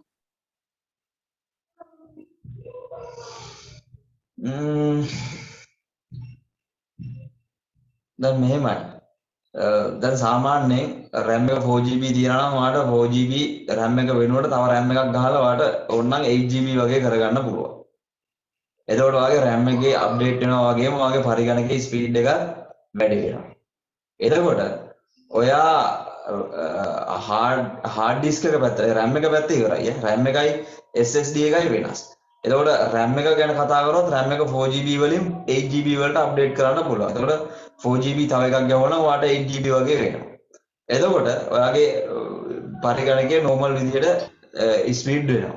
එතකොට SSD එකක් ගත්තොත් SSD එකෙනුත් පරිගණකය වේගවත් වෙනවා. නමුත් ඔයාගේ පරණ hard disk එක ගලවලා ඕනනම් SSD hard disk එකකුත් ගහන්න පුළුවන්. එතකොටත් පරිගණකය වේගවත් වෙනවා. එතකොට මම ඔයගලන්ට කියලා දුන්නා hard disk එකයි SSD එකයි අතර වෙනස. එතකොට hard disk එකේ ඕගොල්ලෝ දැකලා ඇති මේ තැටියක් වගේ තමයි තියෙන්නේ. hard disk එක තැටියක් වගේ තියෙන්නේ. එතකොට ඒ hard disk එකට වඩා SSD එක වේගවත්. දත කියවීමේ සහ ලිවීමේ වේගය SSD වල වැඩි. ඒක නිසා ඔයාගේ පරිගණකයට ඕනනම් SSD එකකුත් ගහන්න පුළුවන්. හැබැයි ඉතින් SSD ගාන වැඩි. අන්න එකයි ප්‍රශ්නේ. පරණ අර සාමාන්‍ය hard disk වලට වඩා SSD එකක් ගානෙන් වැඩි. අන්න එකයි තියෙන ප්‍රශ්නේ. නැත්තම් ගහන්න පුළුවන් ප්‍රශ්නයක් නැහැ. හරි මම හිතනවා සාධාරණ උත්තරයක් හම්බෙන්නේ නැති කියලා. හරි එතකොට අපි ලියාගත්තා BIOS එහෙම නැත්නම් ROM කියන එක පරිගණකයේ මව්පූරුවට සවි කර ඇත කියලා. ඉතින් පරිගණකයේ මව්පූරුවත් අපි දැක්කා. ඉතින් මෙන්න මේ වගේ කොටසක් තමයි තියෙන්නේ. ඉතින් මේ කොටස අපි zoom කරලා බලුවට පස්සේ අපිට මෙන්න මේ වගේ තමයි පේන්නේ අපේ මේ ROM කියන කොටස. හරි. දැන් අපි යනවා cache memory. එහෙම නැත්නම් වාරක මතකය වෙත. ඉතින් ලියා ගන්න කලින් මෙන්න මේ බලන්න. මොකද්ද මේ වාරක මතකය කියලා කියන්නේ කියලා. ඉතින් ඔයගලන්ගේ නිබන්ධනේ තුන්වන පිටුවේ තියෙනවා වාරක මතකය ගැන. ඉතින් දැන් මේ අපි කතා කරන්න යන්නේ වාරක මතකය. එහෙම නැත්නම් cache memory කියන එක ගැන. ඉතින් මේක ඉතාමත් වැදගත්. ඉතින් ඒ නිසා හොඳින් අහගෙන ඉන්න මොකද්ද මේ වාරක මතකය. එහෙම නැත්නම් cache memory කියලා කියන්නේ කියලා. එතකොට මම මේක තේරුම් ගන්න cache memory කියන එක තේරුම් ගන්න වෙන වැඩ කරන්න එපා මේකෙම අහගෙන ඉන්න. එහෙම නැති වුණොත් ඕගොල්ලන්ට මේක තේරුම් ගන්න පොඩ්ඩක් වෙලා යයි. එතකොට පරිගණකය ගත්තට පස්සේ ඕගොල්ලෝ දන්නවා මෙන්න මේ මධ්‍ය සැකසුම් ඒකකයට මම මේ මධ්‍ය සැකසුම් ඒකකය පාට කරනවා. මේ මධ්‍ය සැකසුම් ඒකකයට කෙලින්ම සම්බන්ධ වෙන්න පුළුවන්. එහෙම නැත්නම් මධ්‍ය සැකසුම් ඒකකයත් එක්ක ඍජුවම සම්බන්ධ වෙන්න පුළුවන් මෙන්න මේ ප්‍රාථමික මතකයට. මධ්‍ය සැකසුම් ඒකකයත් එක්ක ඍජුවම සම්බන්ධ වෙන්න පුළුවන් මේ ප්‍රාථමික මතකයට. එතකොට ඒකට මැද්දෙන් තියෙනවා වාරක මතකය. එහෙම නැත්නම් cache memory කියලා එකක්. මේ ප්‍රාථමික මතකය සහ මධ්‍ය සැකසුම් ඒකකය අතර. දැන් අපි බලන්න යන්නේ ඇයි මෙහෙම වාරක මතකයක් මේකේ තියෙන්නේ කියලා. බලන්න ප්‍රමාණයෙන් කුඩා වුවත් ඉතා වේගවත් වේ. ඉතින් ප්‍රාථමික මතක සහ සියලුම මතක වලින් කුඩා වුවත් ඉතා වේගවත් මතකයේ ලෙස වාරක මතකයේ නැත්නම් කෑෂ් මෙමරි එක හඳුන්වන්න පුළුවන්. මෙය මධ්‍ය සැකසුම් ඒකක මතකය එහෙම නැත්නම් CPU මෙමරි ලෙසද හැඳින්වේ. අන්න තවත් වචනයක්. මෙය මධ්‍ය සැකසුම් ඒකක මතකය එහෙම නැත්නම් Central Processing Unit Memory එහෙමත් නැත්නම් CPU මෙමරි ලෙසද හැඳින්වේ කියලා දාලා තියෙනවා. මධ්‍ය සැකසුම් ඒකකය සහ ප්‍රාථමික මතකය අතර අතරමැදියා ලෙස මෙය නිතර භාවිතා වන දත්ත රඳවා තබා ගනී. ඉතින් ප්‍රාථමික මතකයෙන් තමයි මධ්‍ය සැකසුම් ඒකකයට අවශ්‍ය දත්ත ලබා ගන්න. එතකොට ප්‍රාථමික මතකය සහ මධ්‍ය සැකසුම් ඒකකයේ අතරමැදියෙක් ලෙස මෙයා මෙන්න මේ වගේ ඉන්නවා. බලන්න දෙවන ඡේදය. මධ්‍ය සැකසුම් ඒකකය ප්‍රථමයෙන්ම දත්ත සහ විධාන තිබේදැයි වාරක මතකය එහෙම නැත්නම් කෑෂ් මෙමරිය තුල පරීක්ෂා කරවලා සකසයි. එතකොට ඔයගොල්ලෝ දන්නවනේ ඔයගලන්ට මම කිව්වා පරිගණකයේ මධ්‍ය සැකසුම් ඒකකය කියලා කියන්නේ අපි ඇතුළත් කරන දත්ත සකස් කරන්නේ මෙන්න මේ මධ්‍ය සැකසුම් ඒකකයේ. අපි ඇතුළත් කරන දත්ත සකස් කරන්නේ මෙන්න මේ මධ්‍ය සැකසුම් ඒකකයේ. එතකොට මධ්‍ය සැකසුම් ඒකකයේ දත්ත සකස් කරලා යද්දී දත්ත සකස් කරලා ඉවර වුණාම මෙයා බලනවා කෑෂ් මෙමරි එක දිහා. කෑෂ් මෙමරි එකේ තව දත්ත තියෙනවාද කියලා මෙන්න මේ මධ්‍ය සැකසුම් ඒකකය බලනවා. ඇයි ඒ කෑෂ් මෙමරි එක දිහා බලන්නේ? දැන් අපි කිව්වනේ ප්‍රාථමික මතකයේ තමයි අපි ඇතුළත් කරන දත්ත සියලුම දේවල් తాවකාලිකව ගබඩා වෙලා තියෙන. අර මම කිව්වේ වේටින් රූම් එකේ ඉන්නේ කියලා. හරිද? එතකොට අපි ඇතුළත් කරන දත්තයන් සැකසීමට ලක්වන තෙක් සකස් කිරීමට ලක්වන තෙක් රැඳිලා තියෙන ප්‍රාථමික මතකයේ. එතකොට මධ්‍ය සැකසුම් ඒකකයේ තොරතුරු හදලා ඉවරුණාට පස්සේ තමයි තව තියනවද කියලා බලන්නේ. තව තියනවද දත්ත සකස් කරන්න කියලා බලන්න. එතකොට මේ මධ්‍ය සැකසුම් මේකගේ දත්ත ලබා ගන්නේ මෙන්න මේ පළමුව කෑෂ් මෙමරි එක තුලින්. එහෙම නැත්නම් වාරක මතකයෙන් තමයි ඉස්සෙල්ලාම මෙයා දත්ත පරීක්ෂා කර බලන්නේ. ඒ කියන්නේ සැකසීමට අදාළ දත්තයන් තියනවද කියලා බලන්නේ මෙන්න මේ වාරක මතකයෙන්. මෙම ක්‍රියාවලිය නිසා මධ්‍ය සැකසුම් ඒකකයේ වේගය වැඩි වේ. නමුත් දත්ත සහ විධාන වාරක මතකයෙහි නොමැති විට ප්‍රාථමික මතකය වෙතින් දත්ත සහ විධාන ලබා ගනිමින් ඒවා වාරක මතකය තුල තැන්පත් කරමින් මධ්‍ය සැකසුම් ඒකකය වෙත යොමු කරයි කියලා තියෙනවා. එතකොට මේකේ මම දම්පාට කරලා තියෙනවා එක්තරා කොටසක් විශේෂිත කොටසක්. ඉතින් මම ඔයගලන්ට කිව්වා මධ්‍ය සැකසුම් ඒකකය කියලා කියන්නේ අපි ඇතුළත් කරන දත්ත සකස් කරන්නේ මේ මධ්‍ය සැකසුම් ඒකකයේ. එතකොට මධ්‍ය සැකසුම් ඒකකයේ යම්කිසි දත්ත ප්‍රමාණයක් සකස් කරලා ඉවරුණයින් පස්සේ මෙයා බලනවා උඩ කියන්නේ වාරක මතකයේ දිහා බලනවා. වාරක මතකයේ දිහා බලලා අහනවා තව දත්ත තියෙනවද කියලා. වාරක මතකයේ කියනවා නැහැ. තව දත්ත නැහැ කියලා කියනවා. එතකොට මධ්‍ය සැකසුම් ඒකකයේ බලනවා ප්‍රධාන මතකයේ දිහා. ප්‍රධාන මතකයේ තව දත්ත තියෙනවද කියලා අහනවා. එතකොට ප්‍රධාන මතකයේ කියන ඔව් තව දත්ත තියෙනවා කියලා. එතකොට මධ්‍ය සැකසුම් මේකකයේ ප්‍රධාන මතකයට තියෙනවා දත්ත තියෙනවා නම් දාන්න මේ කෑෂ් මෙමරි එකට කියලා කියනවා. නේ? වාරක මතකයෙන් අහනවා වාරක මතකයේ කියන දත්ත නැහැ කියලා. ඊට පස්සේ මධ්‍ය සැකසුම් මේකකයේ අහනවා ප්‍රාථමික මතකයේ දත්ත තියෙනවද කියලා. එයා කියනවා ඔව් කියලා.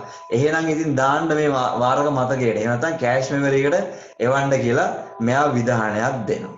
එතකොට ඒ විධානය දුන්නයින් පස්සේ ඒ මධ්‍ය සැකසුම් මේකකෙන් අදාළ දත්ත ටික ලබාගෙන සකස් කරගන්නවා. එතකොට වාරක මතකයේ එහෙම නැත්නම් කෑෂ් මෙමරි කියලා කියන්නේ ප්‍රාථමික මතකයේ හා මධ්‍ය සැකසුම් මේකකයේ අතර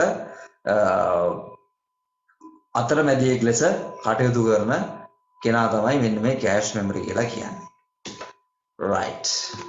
ඉතින් අපි නිබන්ධනයේ පැත්තට යන්. නිබන්ධනයේ දෙවන පිටුව පෙරලා ගත්තට පස්සේ තියෙනවා වාර්ග මතකය කියලා කොටසක්. අන්න ඒක යටතේ මෙන්න මේ ඡේදය ලියා ගමු.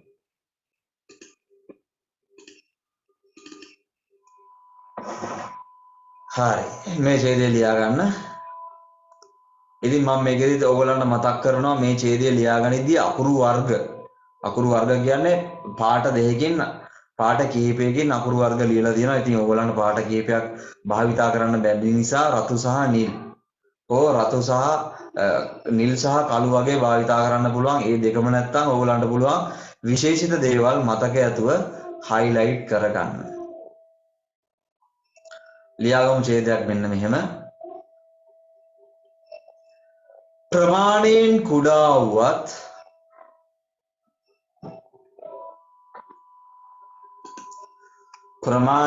කුඩා වුවත්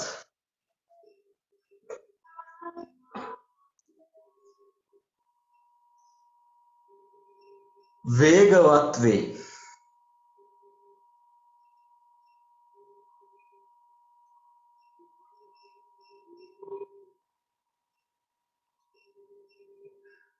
ප්‍රමාණයෙන් කුඩා වුවත් වේගවත් වේ.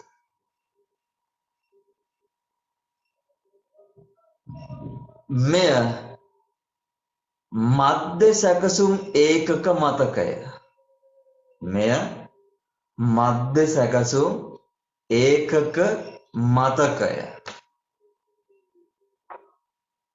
මධ්‍ය සැකසුම් ඒකක මතකය. එහෙම නැත්නම් CPU memory. මධ්‍ය සැකසුම් ඒකක මතකය වරහන් ඇතුලේ CPU memory. CPU memory.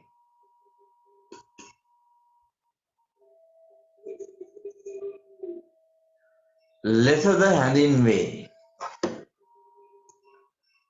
CPU memory ලෙසද හැඳින්වේ.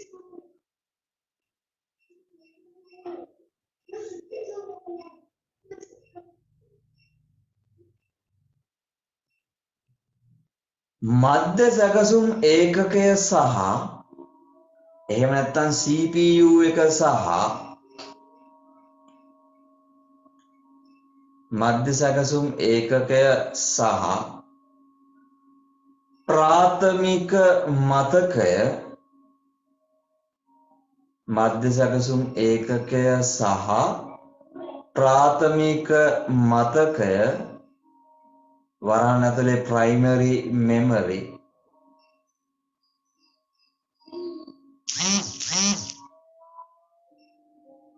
අතර primary memory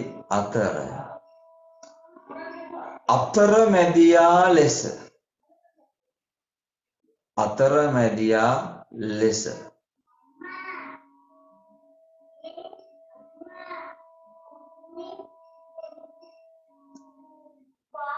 මෙය නිතර භාවිතා වන දත්ත රඳවා තබා ගන්න. අතරමැදියා ලෙස මෙය නිතර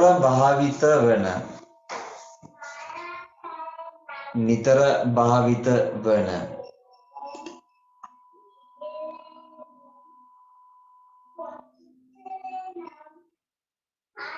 දත්ත රඳවා තබා ගන්න.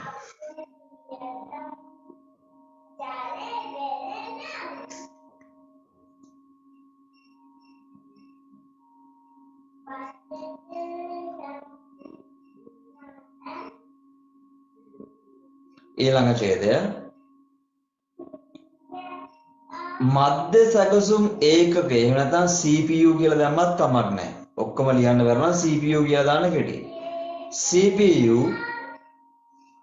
ප්‍රථමයෙන් දත්ත සහ විධාන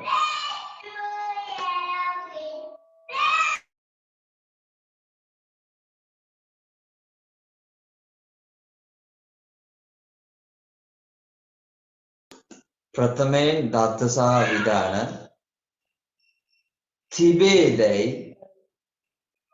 තිබේදැයි වාරක මතකය තිබේදැයි වාරක මතකය එනතම් කෑෂ් මෙමරි තුල පරීක්ෂා කර බලා සකසයි. කෑෂ් මෙමරි තුල පරීක්ෂා කර බලා සකසයි.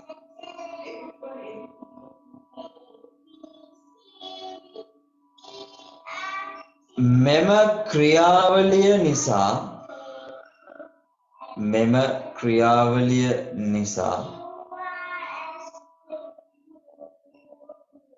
මධ්‍ය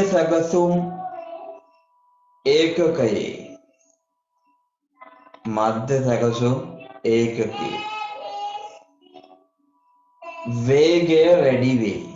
මෙම ක්‍රියාවලිය නිසා මධ්‍ය සැකසුම් ඒකකයේ වේගය වැඩි වේ.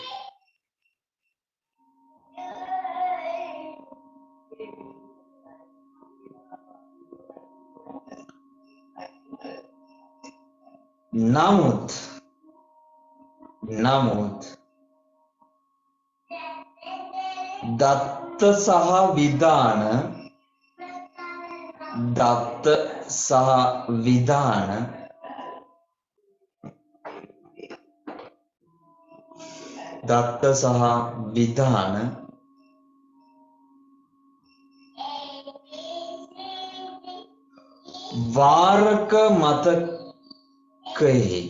දත්ත සහ විධාන වාරක මතකයෙහි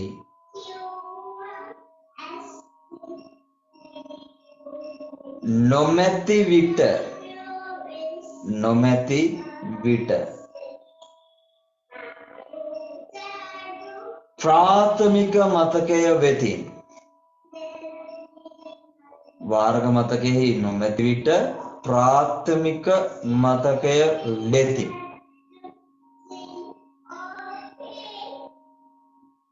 දත්ත සහ විධාන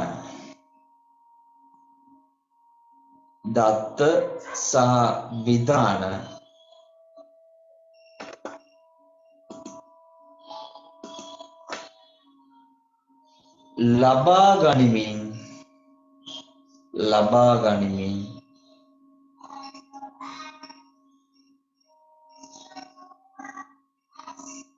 ඒවා වාරක මතකය තුල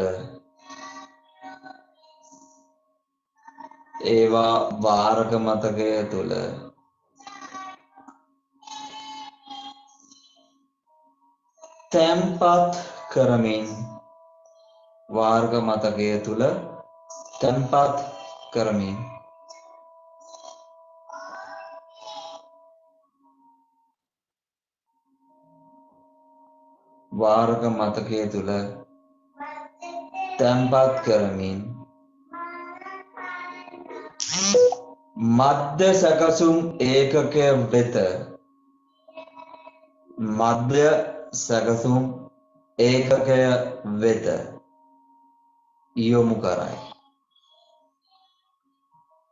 මධ්‍ය සැකසුම් ඒකකය වෙත යොමු කරයි. හරි. මේ ඡේදය ලියලා ඉවර කට්ටිය ඉන්නවා නම් රේස් හෑන්ඩ් කරන්න. එතකොට තමයි මම දන්නේ ඔයගොල්ලෝ ලියලා ඉවරයි කියලා.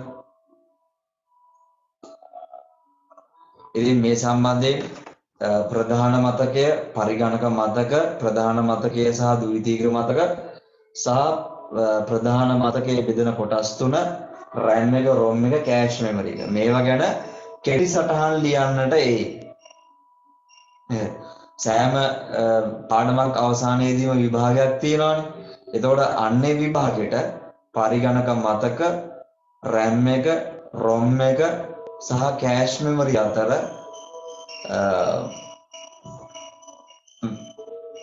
කෙටි සටහන් ලියන්න සමහරක් විට ඒක නිසා මේ ටික පාඩම් කරගෙන තියාගත්තොත් හොඳයි. මේ ඡේදය ලියාගෙන ඉවර දුලපු කට්ටිය ඉන්නවා නම් රේස් හෑන්ඩ් කරන්න.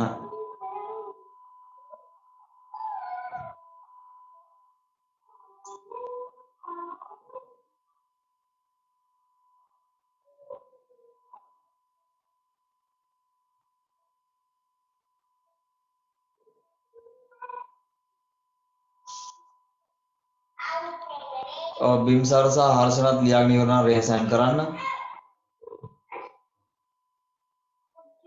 ඉතින් මෙන්න මේ දේවල් බලනවා ඇති. ඉතින් ඇයි මේ පාට පාටින් දාලා තියෙන්නේ කියලා. මේ පාට පාටින් දාලා තියෙන්නේ මේ කරුණු විශේෂ කරුණු නිසා. ඒක නිසා ඒවා ගැන විශේෂ අවධානයක් යොමු කරන්න ඕනේ.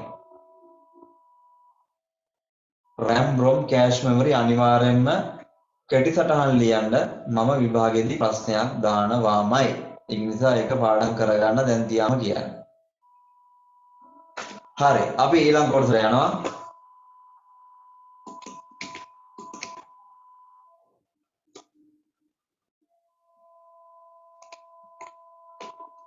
හරි ඉතින් මම මෙතනින් පොඩි සංක්ෂිප්තයක් දාලා තියෙනවා. වාරක මතකයේ අනිත් මතක වලට වඩා ප්‍රමාණයෙන් කුඩා වුවත් ඉතා වේගවත් වේ. ඉතින් ඒක අපි දන්නවා. මෙය මධ්‍ය සැකසුම් මේක මතකය ලෙසද හැඳින්වේ. ඒකත් දන්නවා.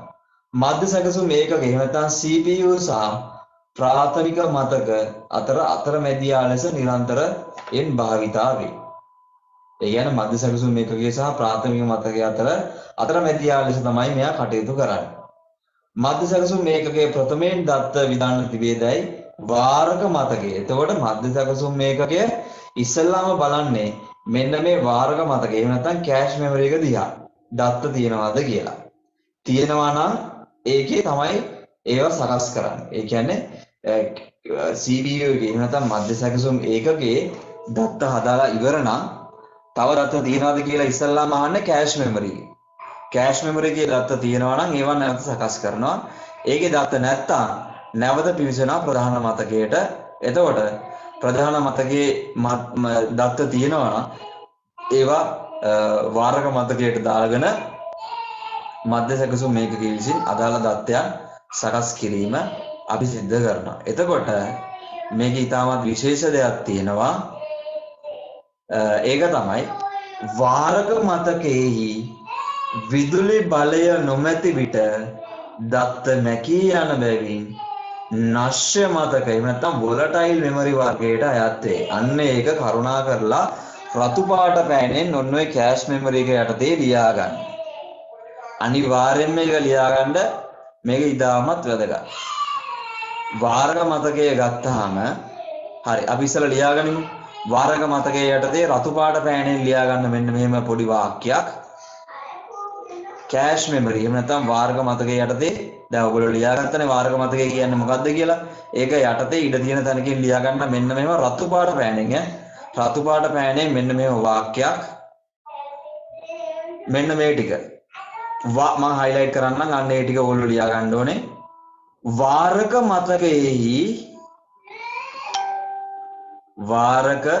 මතකයේහි විදුලි බලය නොමැති විට වාරක මතකයේහි විදුලි බලය නොමැති විට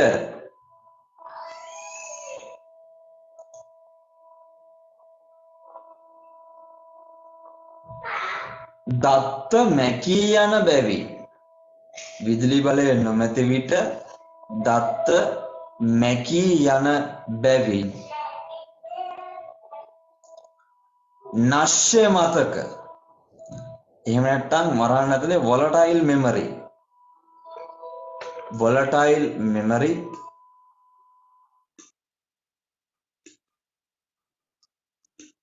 වර්ගයට අයත් වේ.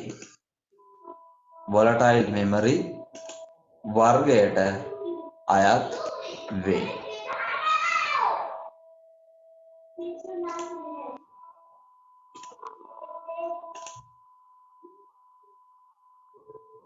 එතකොට අපිට volatile memory දෙකක් තියෙනවා. volatile memory දෙකක් තියෙනවා කියලා කියන්නේ මෙන්න මෙහෙමයි.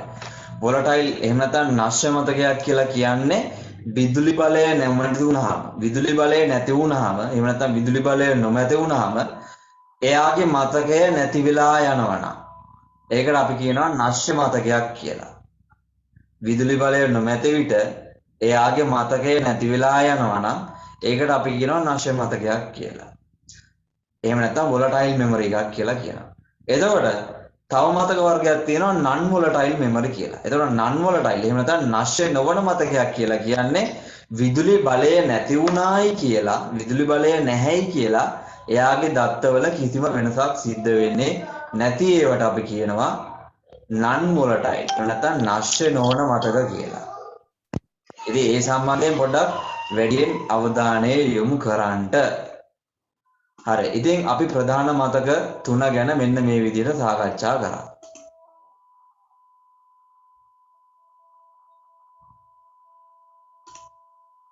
හරි. ඉතින් ප්‍රධාන මතක තුන ගැන මෙන්න මේ විදිහට සාකච්ඡා කරා. අපි දැන් යනවා නැවතත් ප්‍රසන්ටේෂන් එක පැත්තට.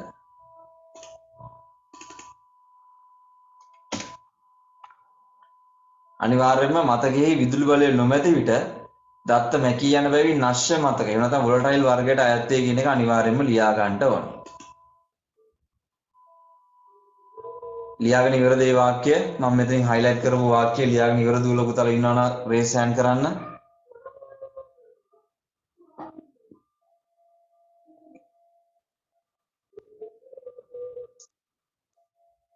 ලියලා ඉවර දුවල පුතාලා ඉන්නවා නම් raise hand කරන්නේ අන්තිම වාක්‍ය.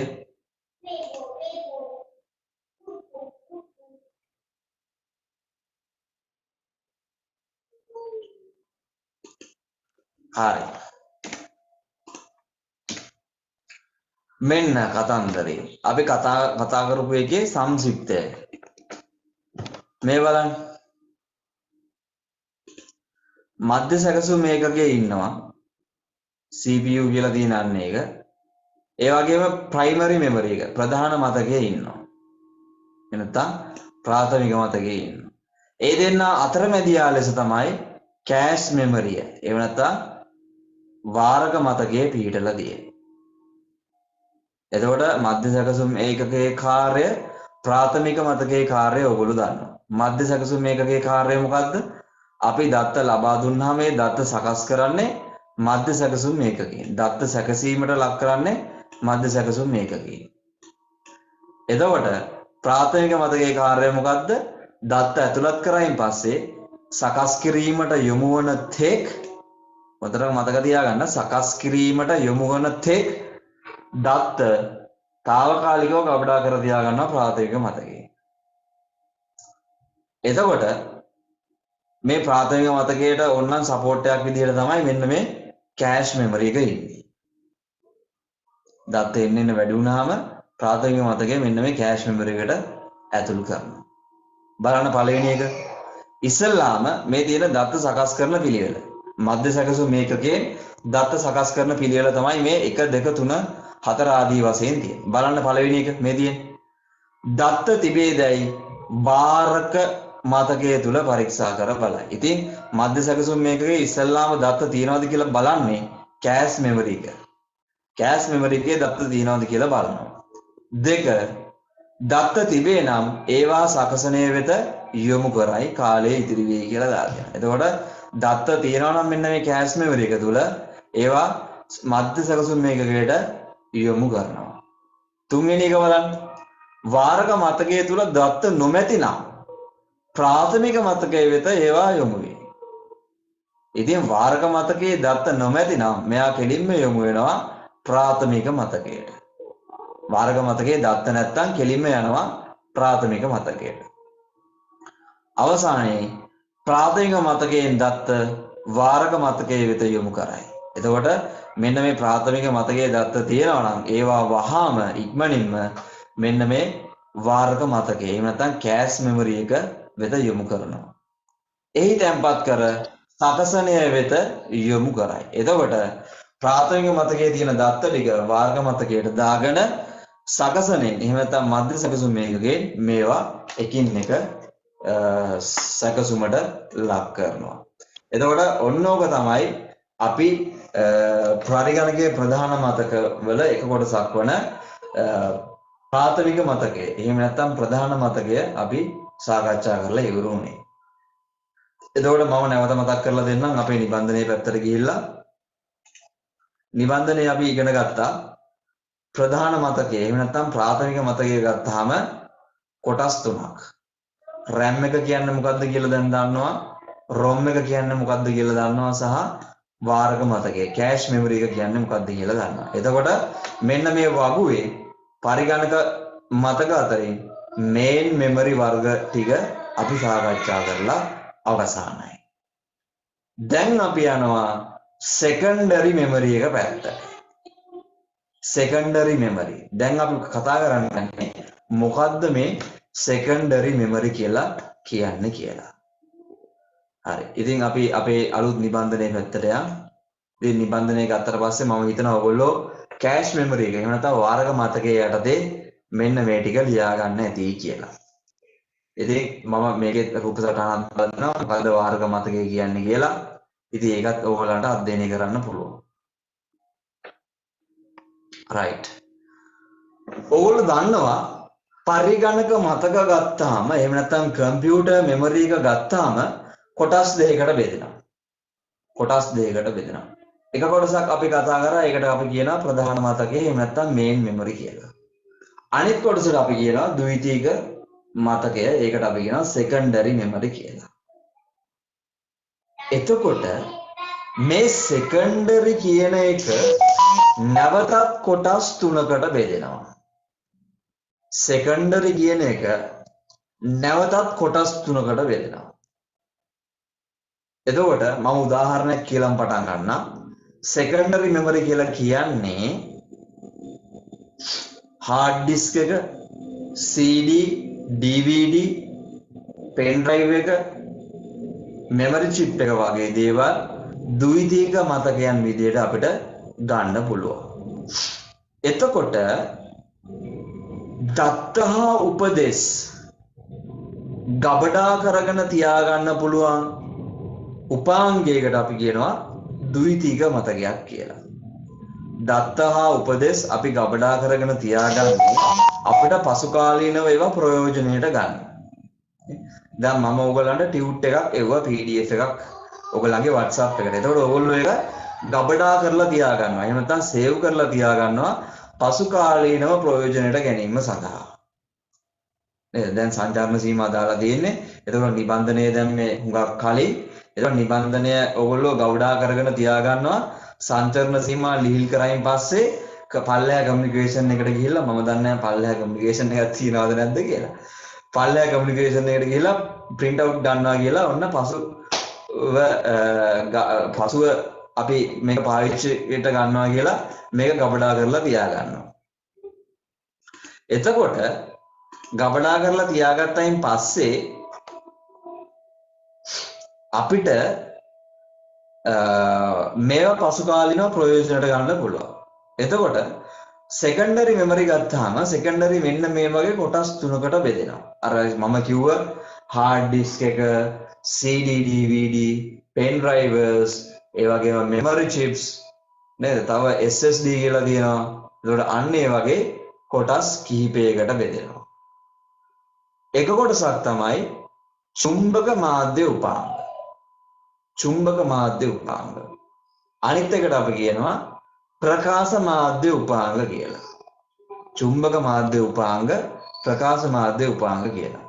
අනිත් එකට කියනවා ඝන තත්ත්වයේ උපාංග කියලා. ඝන තත්ත්වයේ උපාංග එහෙම නැත්නම් solid state devices කියලා කියනවා. දැන් අපි බලමු මොනවද මේ ද්විතීක මතකයන් කියලා කියන්නේ කියලා.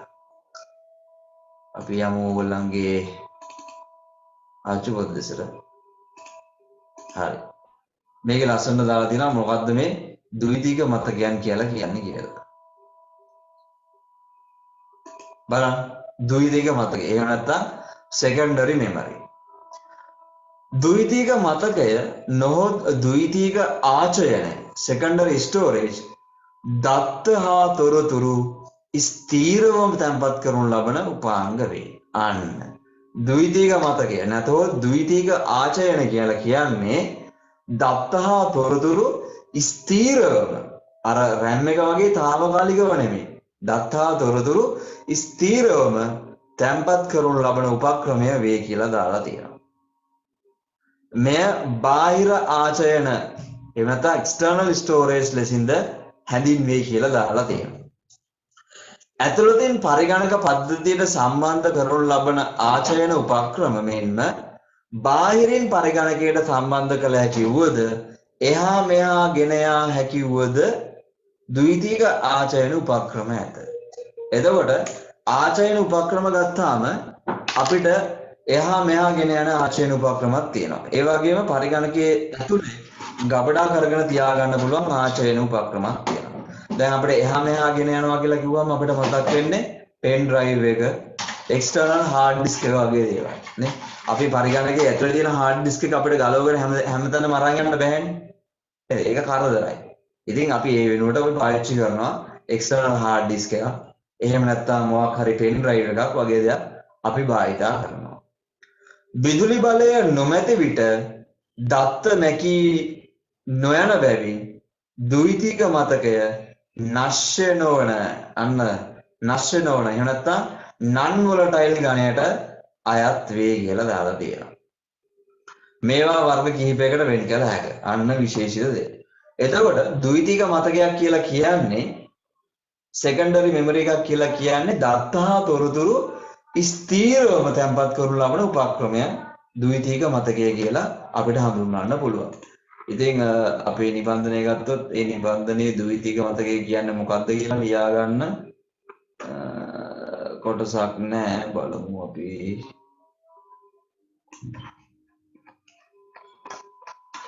හරි. ඉතින් ඔයගොල්ලන්ගේ නිබන්ධනේ ද්විතීක ආචයන යටතේ මෙන්න මෙහෙම පොඩි මේකක් තියෙනවා.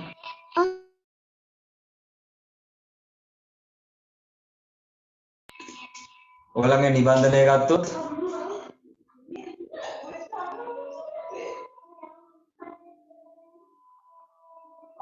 හරි. ඉතින් ඕගොල්ලන්ගේ ඉඩ තියෙන තැනක මම මේ ද්විතීක මතකයේ යනු කුමක්ද කියලා කියනවා. ඉතින් ඕගොල්ලන්ට පුළුවන් ඕගොල්ලන්ගේ දෙවන පිටුවේ මෙන්න මෙතන සෑහෙන ඉඩ ප්‍රමාණයක් තියෙනවා. අන්නේ දෙවන පිටුවේ රතු පාට පෑනෙන් ලියා ගන්න. ඕගොල්ලන්ගේ දෙවන පිටුවේ මෙන්න මේ වගේ පොඩි ස්පේස් එකක් තියෙනවා. අන්න ඒ ස්පේස් එකේ ලියා ගන්න ඡේදයක් මෙන්න මෙහෙම.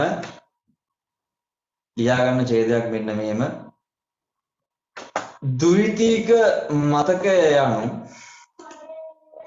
ලියාගන්න ඡේදයක් ද්විතීක මතකය යනු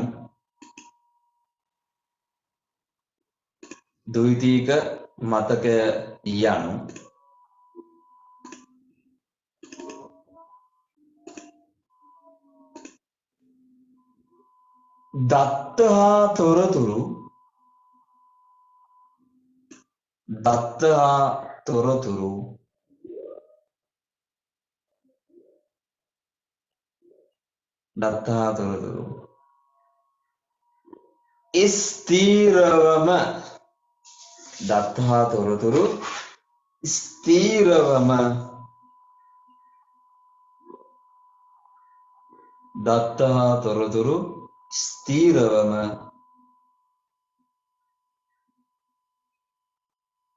තැන්පත් කරනු ලබන උපක්‍රම වේ. දත්ත හා තොරතුරු ස්ථීරවම තැන්පත් කරනු ලබන උපක්‍රම වේ.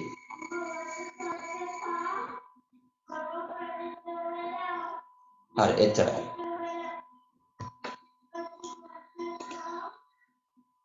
ඒකටම ලියා ගන්න තව මෙන්න මේව ඡේදයක්. ඒකටම ලියා ගන්න. දැන් ඔයගොල්ලෝ ලියාගත්ත තොරතුරු ස්ථීරවම තැන්පත් කරනු ලබන උපක්‍රම වේ කියලා ලියාගත්තා. ඒකටම තව පොඩි වාක්‍යයක් ලියා ගන්න මෙන්න මෙහෙම. විදුලි බලය නොමැති විට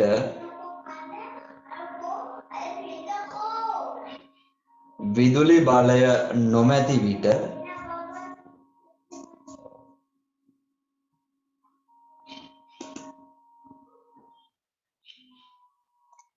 බලය නොමැති විට දත්ත මැකී නොයන බැවින් විදුලි බලය නොමැති විට දත්ත මැකී නොයන බැවින්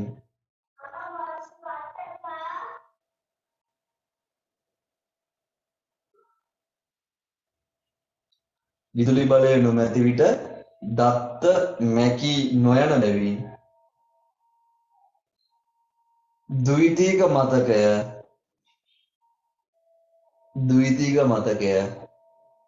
නශ්‍ය නොවන ද්විතීක මතකය නශ්‍ය නොවන වරහන් ඇතුලේ non volatile වරහන් ඇතුලේ non volatile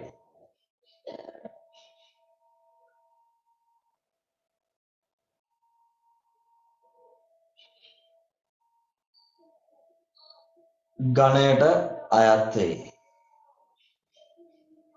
විදුලි බලය නොමැති විට දත්ත මැකී නොයන බැවින් ද්විතීක මතකය නශ්‍ය නොවන එනත්තම් non volatile ගණයට අයත් වේ. හරි මේ ඡේදය ලියලා ඉවරනම් අත උස්සන්න රේෂන් කරන්න ඕගොල්ලන්ගේ. අපි ලියාගත්තේ ද්විතීක මතකය කියන්නේ මොකක්ද කියලා. ඉතින් ද්විතීක මතකයේ යනු කුමක්ද කියලා ලියාගත්තා සහ මේක නශ්‍ය නොවන non volatile ගණයට අයත් වේ කියලා ලියාගත්තා.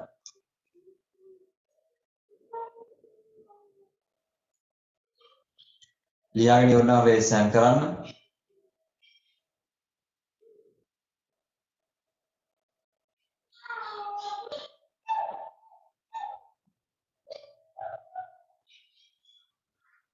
හරි. එතකොට ද්විතීක ආචයන එහෙම නැත්නම් secondary storage කොටස් තුනකට බෙදුවා. මම ඉස්සෙල්ලා කතා කරා වගේ. ඒකට අපි කියනවා චුම්බක මාධ්‍ය උපක්‍රම චුම්බක මාධ්‍ය උපාංග. ඒකට අපි කියනවා magnetic media devices කියලා. ඒ වගේම ප්‍රකාශ මාධ්‍ය උපාංග optical media devices කියලා කියනවා. ඒ වගේම තව එකක් තියෙනවා ඝන තත්ත්වයේ උපාංග එහෙම නැත්නම් solid state devices කියලා කියනවා. අපි ඒකට කෙටියෙන් කියනවා SSD කියලා. SSD කියලා කියනවා. එතකොට මෙන්න මේ වගේ කොටස් තුනකට බෙදනවා magnetic media, optical media සහ solid state devices කියලා.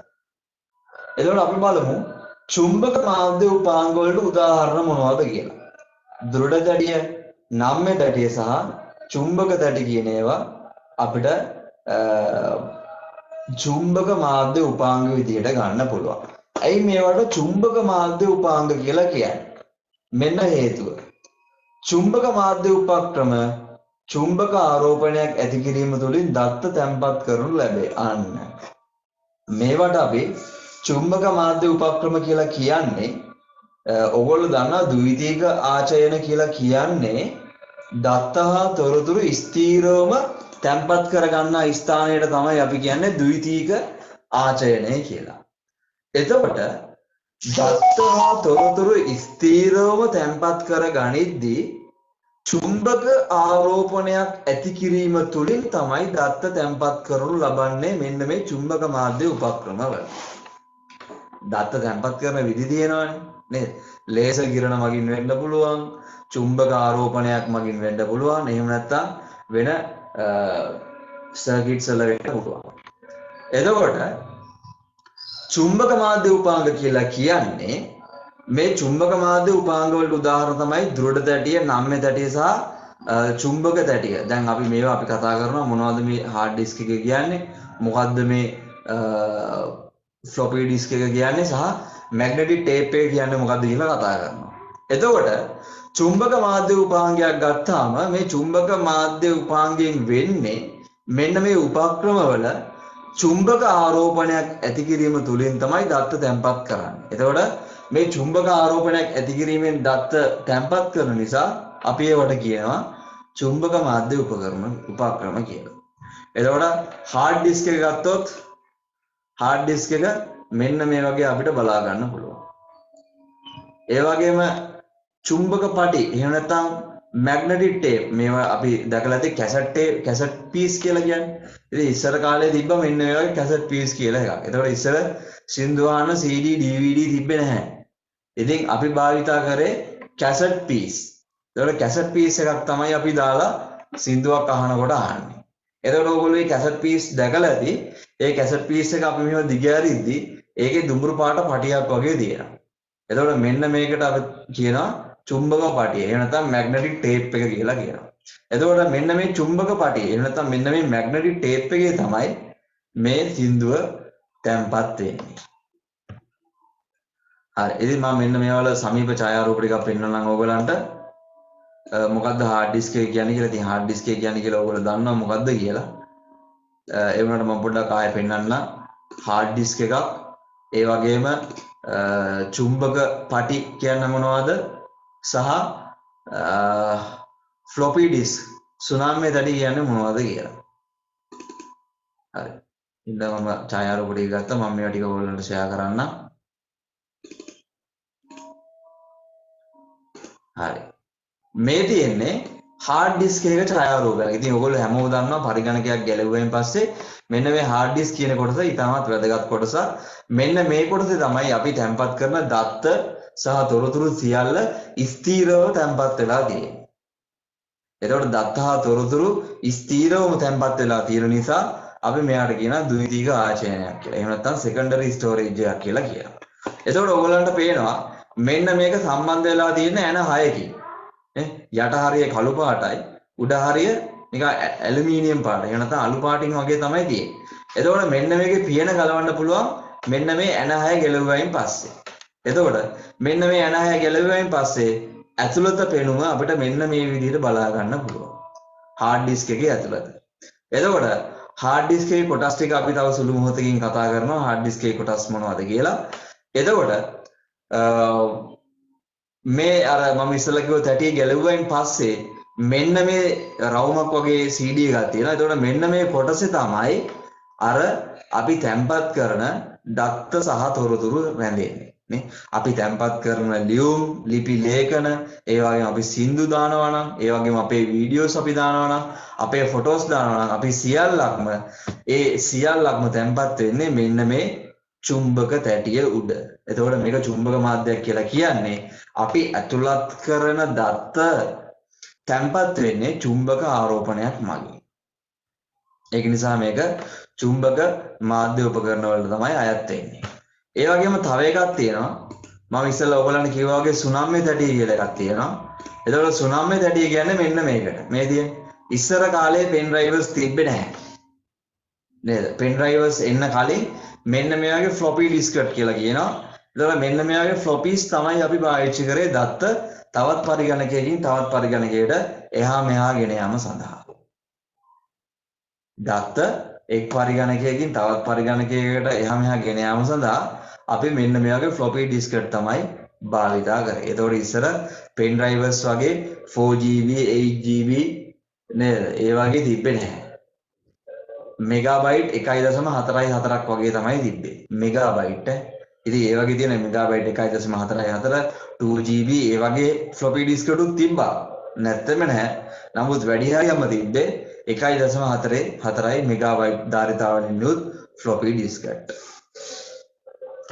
ඒ වගේම අර මම ඉස්සෙල්ලා කිව්වා වගේ චුම්බක පටි. චුම්බක පටි කියන්නේ මෙන්න මේවට. දැන් මේ තියෙන කැසට් පීස් එකක ඡායාරූපයක්.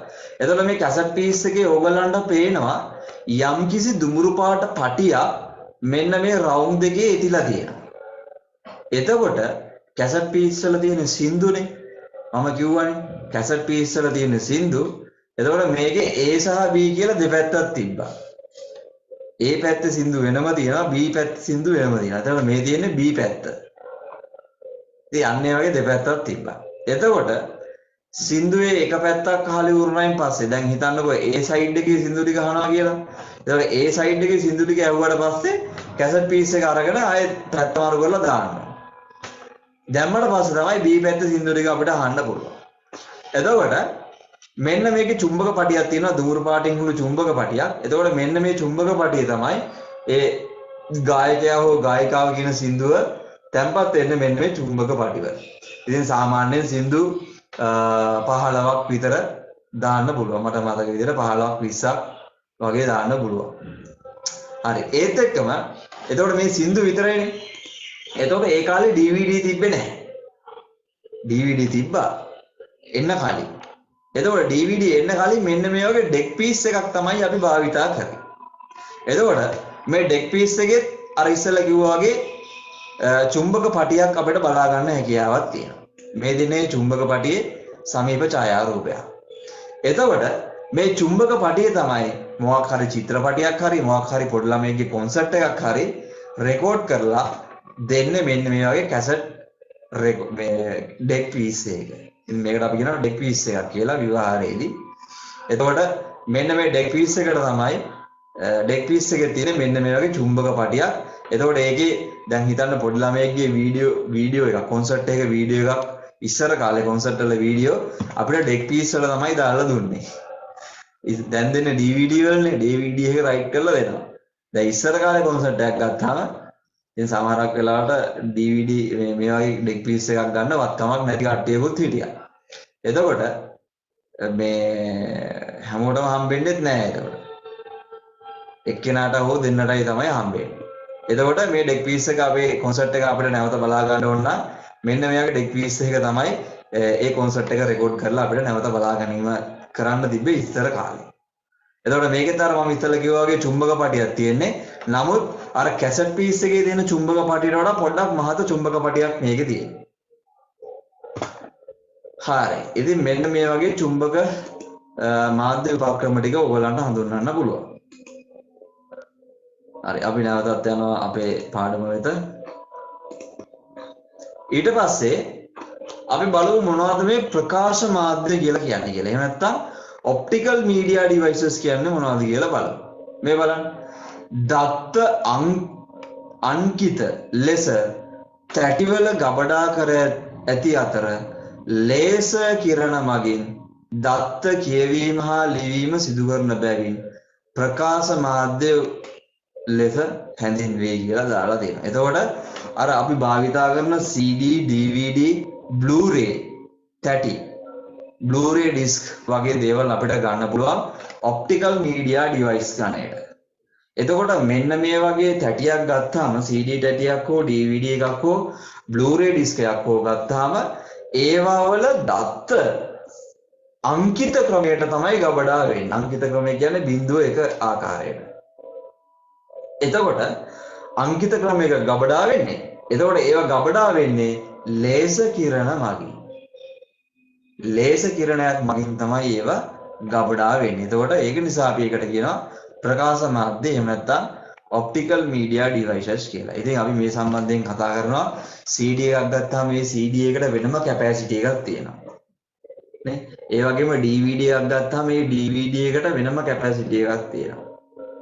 Blu-ray disc එක ගත්තාම Blu-ray එකට වෙනම capacity එකක් තියෙනවා. ඒතකොට අන්න ඒ වගේ capacity වර්ග අපි ඉදිරියේදී කතා කරනවා. ඊළඟට අපි යනවා solid state drive. එහෙම නැත්නම් ඝන තත්ත්වයේ උපක්‍රම. ඝන තත්ත්වයේ උපක්‍රම කියලා අපි හඳුන්වන්නේ මෙන්න මේවා. නේ? pen drivers, ඒ වගේම memory chips, ඒ වගේම තව තියෙනවා SSD කියලා වෙනම hard disk එකක්. එතකොට මෙන්න මේ වගේ ඒවට අපි කියනවා ඝන තත්ත්වයේ උපක්‍රම කියලා. හරි මේ සම්බන්ධයෙන් අපි පසුව කතා කරමු. දැන් අපි ලියා ගමු අපේ නිබන්ධනයේ 3 වෙනි පිටුවේ තියෙනවා ද්විතීක මතකය කියන්නේ මොකක්ද කියලා ඔයගොල්ලෝ ලියාගත්තා. ඒ වගේම ද්විතීක මතකය නන් වලටයි. ඒ කියන්නේ විදුලිය නොමැති වුණා කියලා කිසිම ඒකේ ඇතුලේ තියෙන මතකයට කිසිම හානියක් වෙන්නේ නැහැ. ඒක නිසා අපි ඒකට කියනවා නන් වලටයිල් කියලා. විදුලිය නැහැයි කියලා මතකේ නැති වෙන්නේ නැහැ. ඒ නිසා අපි ඒකට කියනවා නන් වලටයිල් කියලා. එතකොට ද්විතීක මතකයත් අයිති වෙන්නේ නන් වලටයිල් කියන ගණයට. එතකොට මම ඉස්සෙල්ලා ඔයගලන්ට කිව්වා ද්විතීක මතකයේ කොටස් 3කට බෙදෙනවා කියලා. චුම්බක මාධ්‍ය, ප්‍රකාශ මාධ්‍ය සහ ඝන තත්ත්වය කියලා. දැන් අපි මෙන්න මේවට උදාහරණ වෙන වෙනමම ලියා ගමු. ලියා ගන්න චුම්බක මාධ්‍ය උපාංග එහෙම නැත්නම් magnetic media devices යටතේ magnetic media devices යටතේ මෙන්න මෙහෙම ලියා ගන්න. ඒකට උදාහරණ ඔයගලන්ගේ නිබන්ධනයේ 3 වෙනි පිටුව. 3 වෙනි පිටුවේ චුම්බක මාධ්‍ය උපාංග යටතේ උදාහරණ ලියා ගන්න මෙන්න මෙහෙම.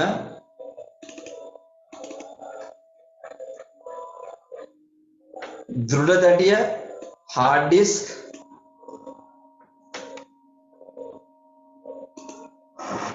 දෘඩ තැටිය hard disk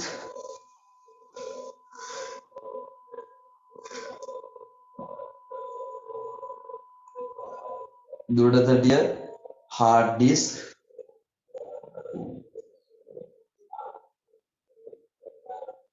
නම්‍ය තැටිය ඒකට අපි කියනවා floppy disk කියලා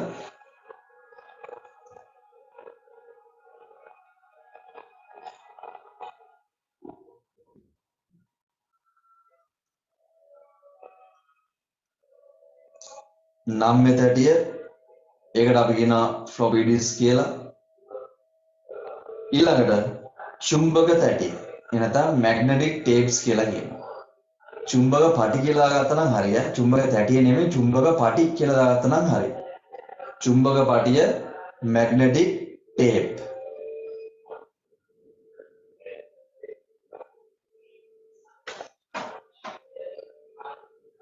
magnetic tape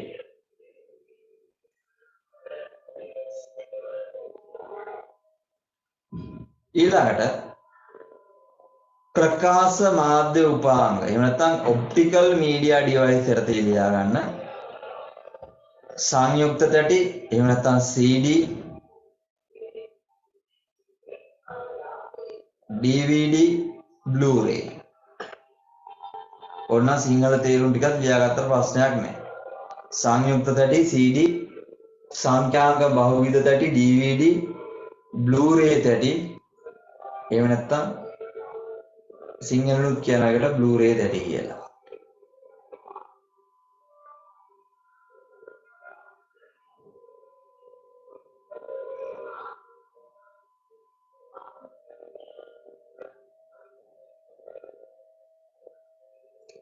ඝන තත්ත්වයේ උපාංග ගත්තාම ඒවල දෙකයි තියෙන උදාහරණ USB pen drivers එහෙම නැත්නම් අපි සිංහලෙන් කියන USB සැනලිදාවකය කියලා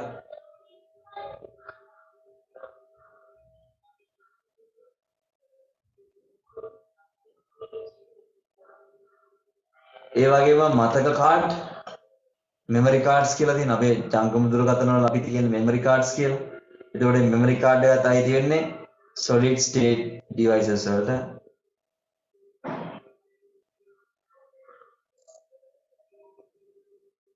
තව එකක් ලියා ගන්න SSD drive කියලා. SSD drive.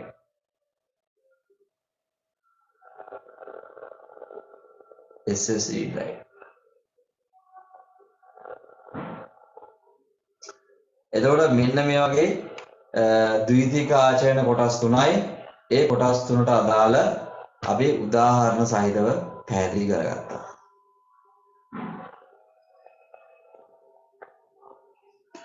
හරි මේ උදාහරණ ටික ලියාගෙන ඉවරනම් රේස් යන් කරන්න. චුම්බක මාධ්‍ය උපාංග ප්‍රකාශ මාධ්‍ය උපාංග සහ ඝන තත්ත්ව උපාංග හරි. ඉතින් අද දවසේදී අපි කතා කරා අද දවසේදී කතා කරපු දේවල් ගැන මම පොඩි සංක්ෂිප්තයක් කිව්වොත් පරිගණක මතක කොටස් දෙකකට තිබ්බා. පළවෙනි කොටස තමයි ප්‍රධාන මතකය එහෙම නැත්නම් මේන් මෙමරි එක. අනිත් එක ස්ටෝරේජ් secondary memory එක. එතකොට main memory එක ගත්තට පස්සේ main memory එක කොටස් තුනකට බෙදුවා. RAM එක, ROM එක සහ cache memory එක කියලා. ප්‍රධාන memory එක කොටස් තුනයි RAM, ROM, cache memory. එතකොට RAM එක කියන්නේ මොකද්ද? ROM එක කියන්නේ මොකද්ද? සහ cache memory කියන්නේ මොකද්ද කියලා අපි සාකච්ඡා කරා. ඒ වගේම පරිගණක මතකයේ දෙවන කොටස තමයි ද්විතීක මතකය. එතකොට ද්විතීක මතක වලට අයත් වෙන්නේ මම කිව්වා hard disk එක, CD, DVD, pen drivers වගේ දේවල් කියලා. එතකොට නැවත ද්විතීක මතකයක් කොටස් තුනකට බෙදුවා. චුම්බක මාධ්‍ය උපාංග, magnetic media devices, ඒ වගේම ප්‍රකාශ මාධ්‍ය උපාංග, optical media devices සහ SSD. SSD කියන එකේ සිංහල තේරුම ස්ථිර පොඩක් ඉන්න ඝන තත්ත්වයේ උපාංග. SSD කියලා කියන්නේ ඝන තත්ත්වයේ උපාංග. එතකොට ඒ එක් උපාංග වලට අදාළ උදාහරණ ඔයගොල්ලෝ ලියාගත්තා. එහෙනම් අපි හෙට දවසේ උදෑසන 7ට හම්බ වෙමු. ඉතින් අද දවසේදී දැනට ඉන්න ළමයි එක්කෙනයි දුලාචිරුන් විතරයි. ඉතින් අනික් කට්ටියට පන්ති තියනවා කියලා ඒගොල්ලෝ ක්ලාස් එකෙන් ලියුණා. ඉතින් අද දවසේ අපි මෙන්න මේ වගේ දේවල් කතා කරා. ඉතින් හෙට දවසේදීත් අපි තව අපේ මේ ද්විතීක ආචයන උපාංග එහෙම නැත්නම් ද්විතීක මතක ගැන තවදුරටත් අපි වැඩි වශයෙන් කතා කරමු. එහෙනම් අපි අද දවසේ අතිරේක පන්තිය ICT පන්තියේ මට කරන්න බැරුව ගිය එක ඉරිදාවක්. මොකද අර ගම්වතුර තත්ත්වයකට ඔන්න මෙන්න තියෙනකම් ආවා. ඒක නිසා ගම්වතුර ආවේ නැහැ හොඳ වෙලාවට. ඒක නිසා ගම්වතුර වලට මුහුණ දෙන්න සූදානම් වෙලා හිටපු නිසා මට එක ඉරිදාවක් කරන්න බැරුව ගියා. ඉතින් ඒ වෙනුවට තමයි අතිරේක පන්තියක් විදිහට තමයි අද කරේ. ඉතින් පන්තියට සහභාගී වුණේ නැති දුවල පුතාලට මම රෙකෝඩින් එක දානවා. ඉතින් ඒක බලන්න. ඊට පස්සේ අපි හෙට දවසේදී ඒ කියන්නේ ජුනි 20 වන උදෑසන 7ට අපි නැවත ආයෙ හම්බ වෙනවා. එහෙනම් අපි හෙට දවසේ උදෑසන 7ට හම්බ වෙමු. එහෙනම් දුවල පුතාලට සුබ දවසක්. ආයුබෝවන්. Thank you, sir. Welcome.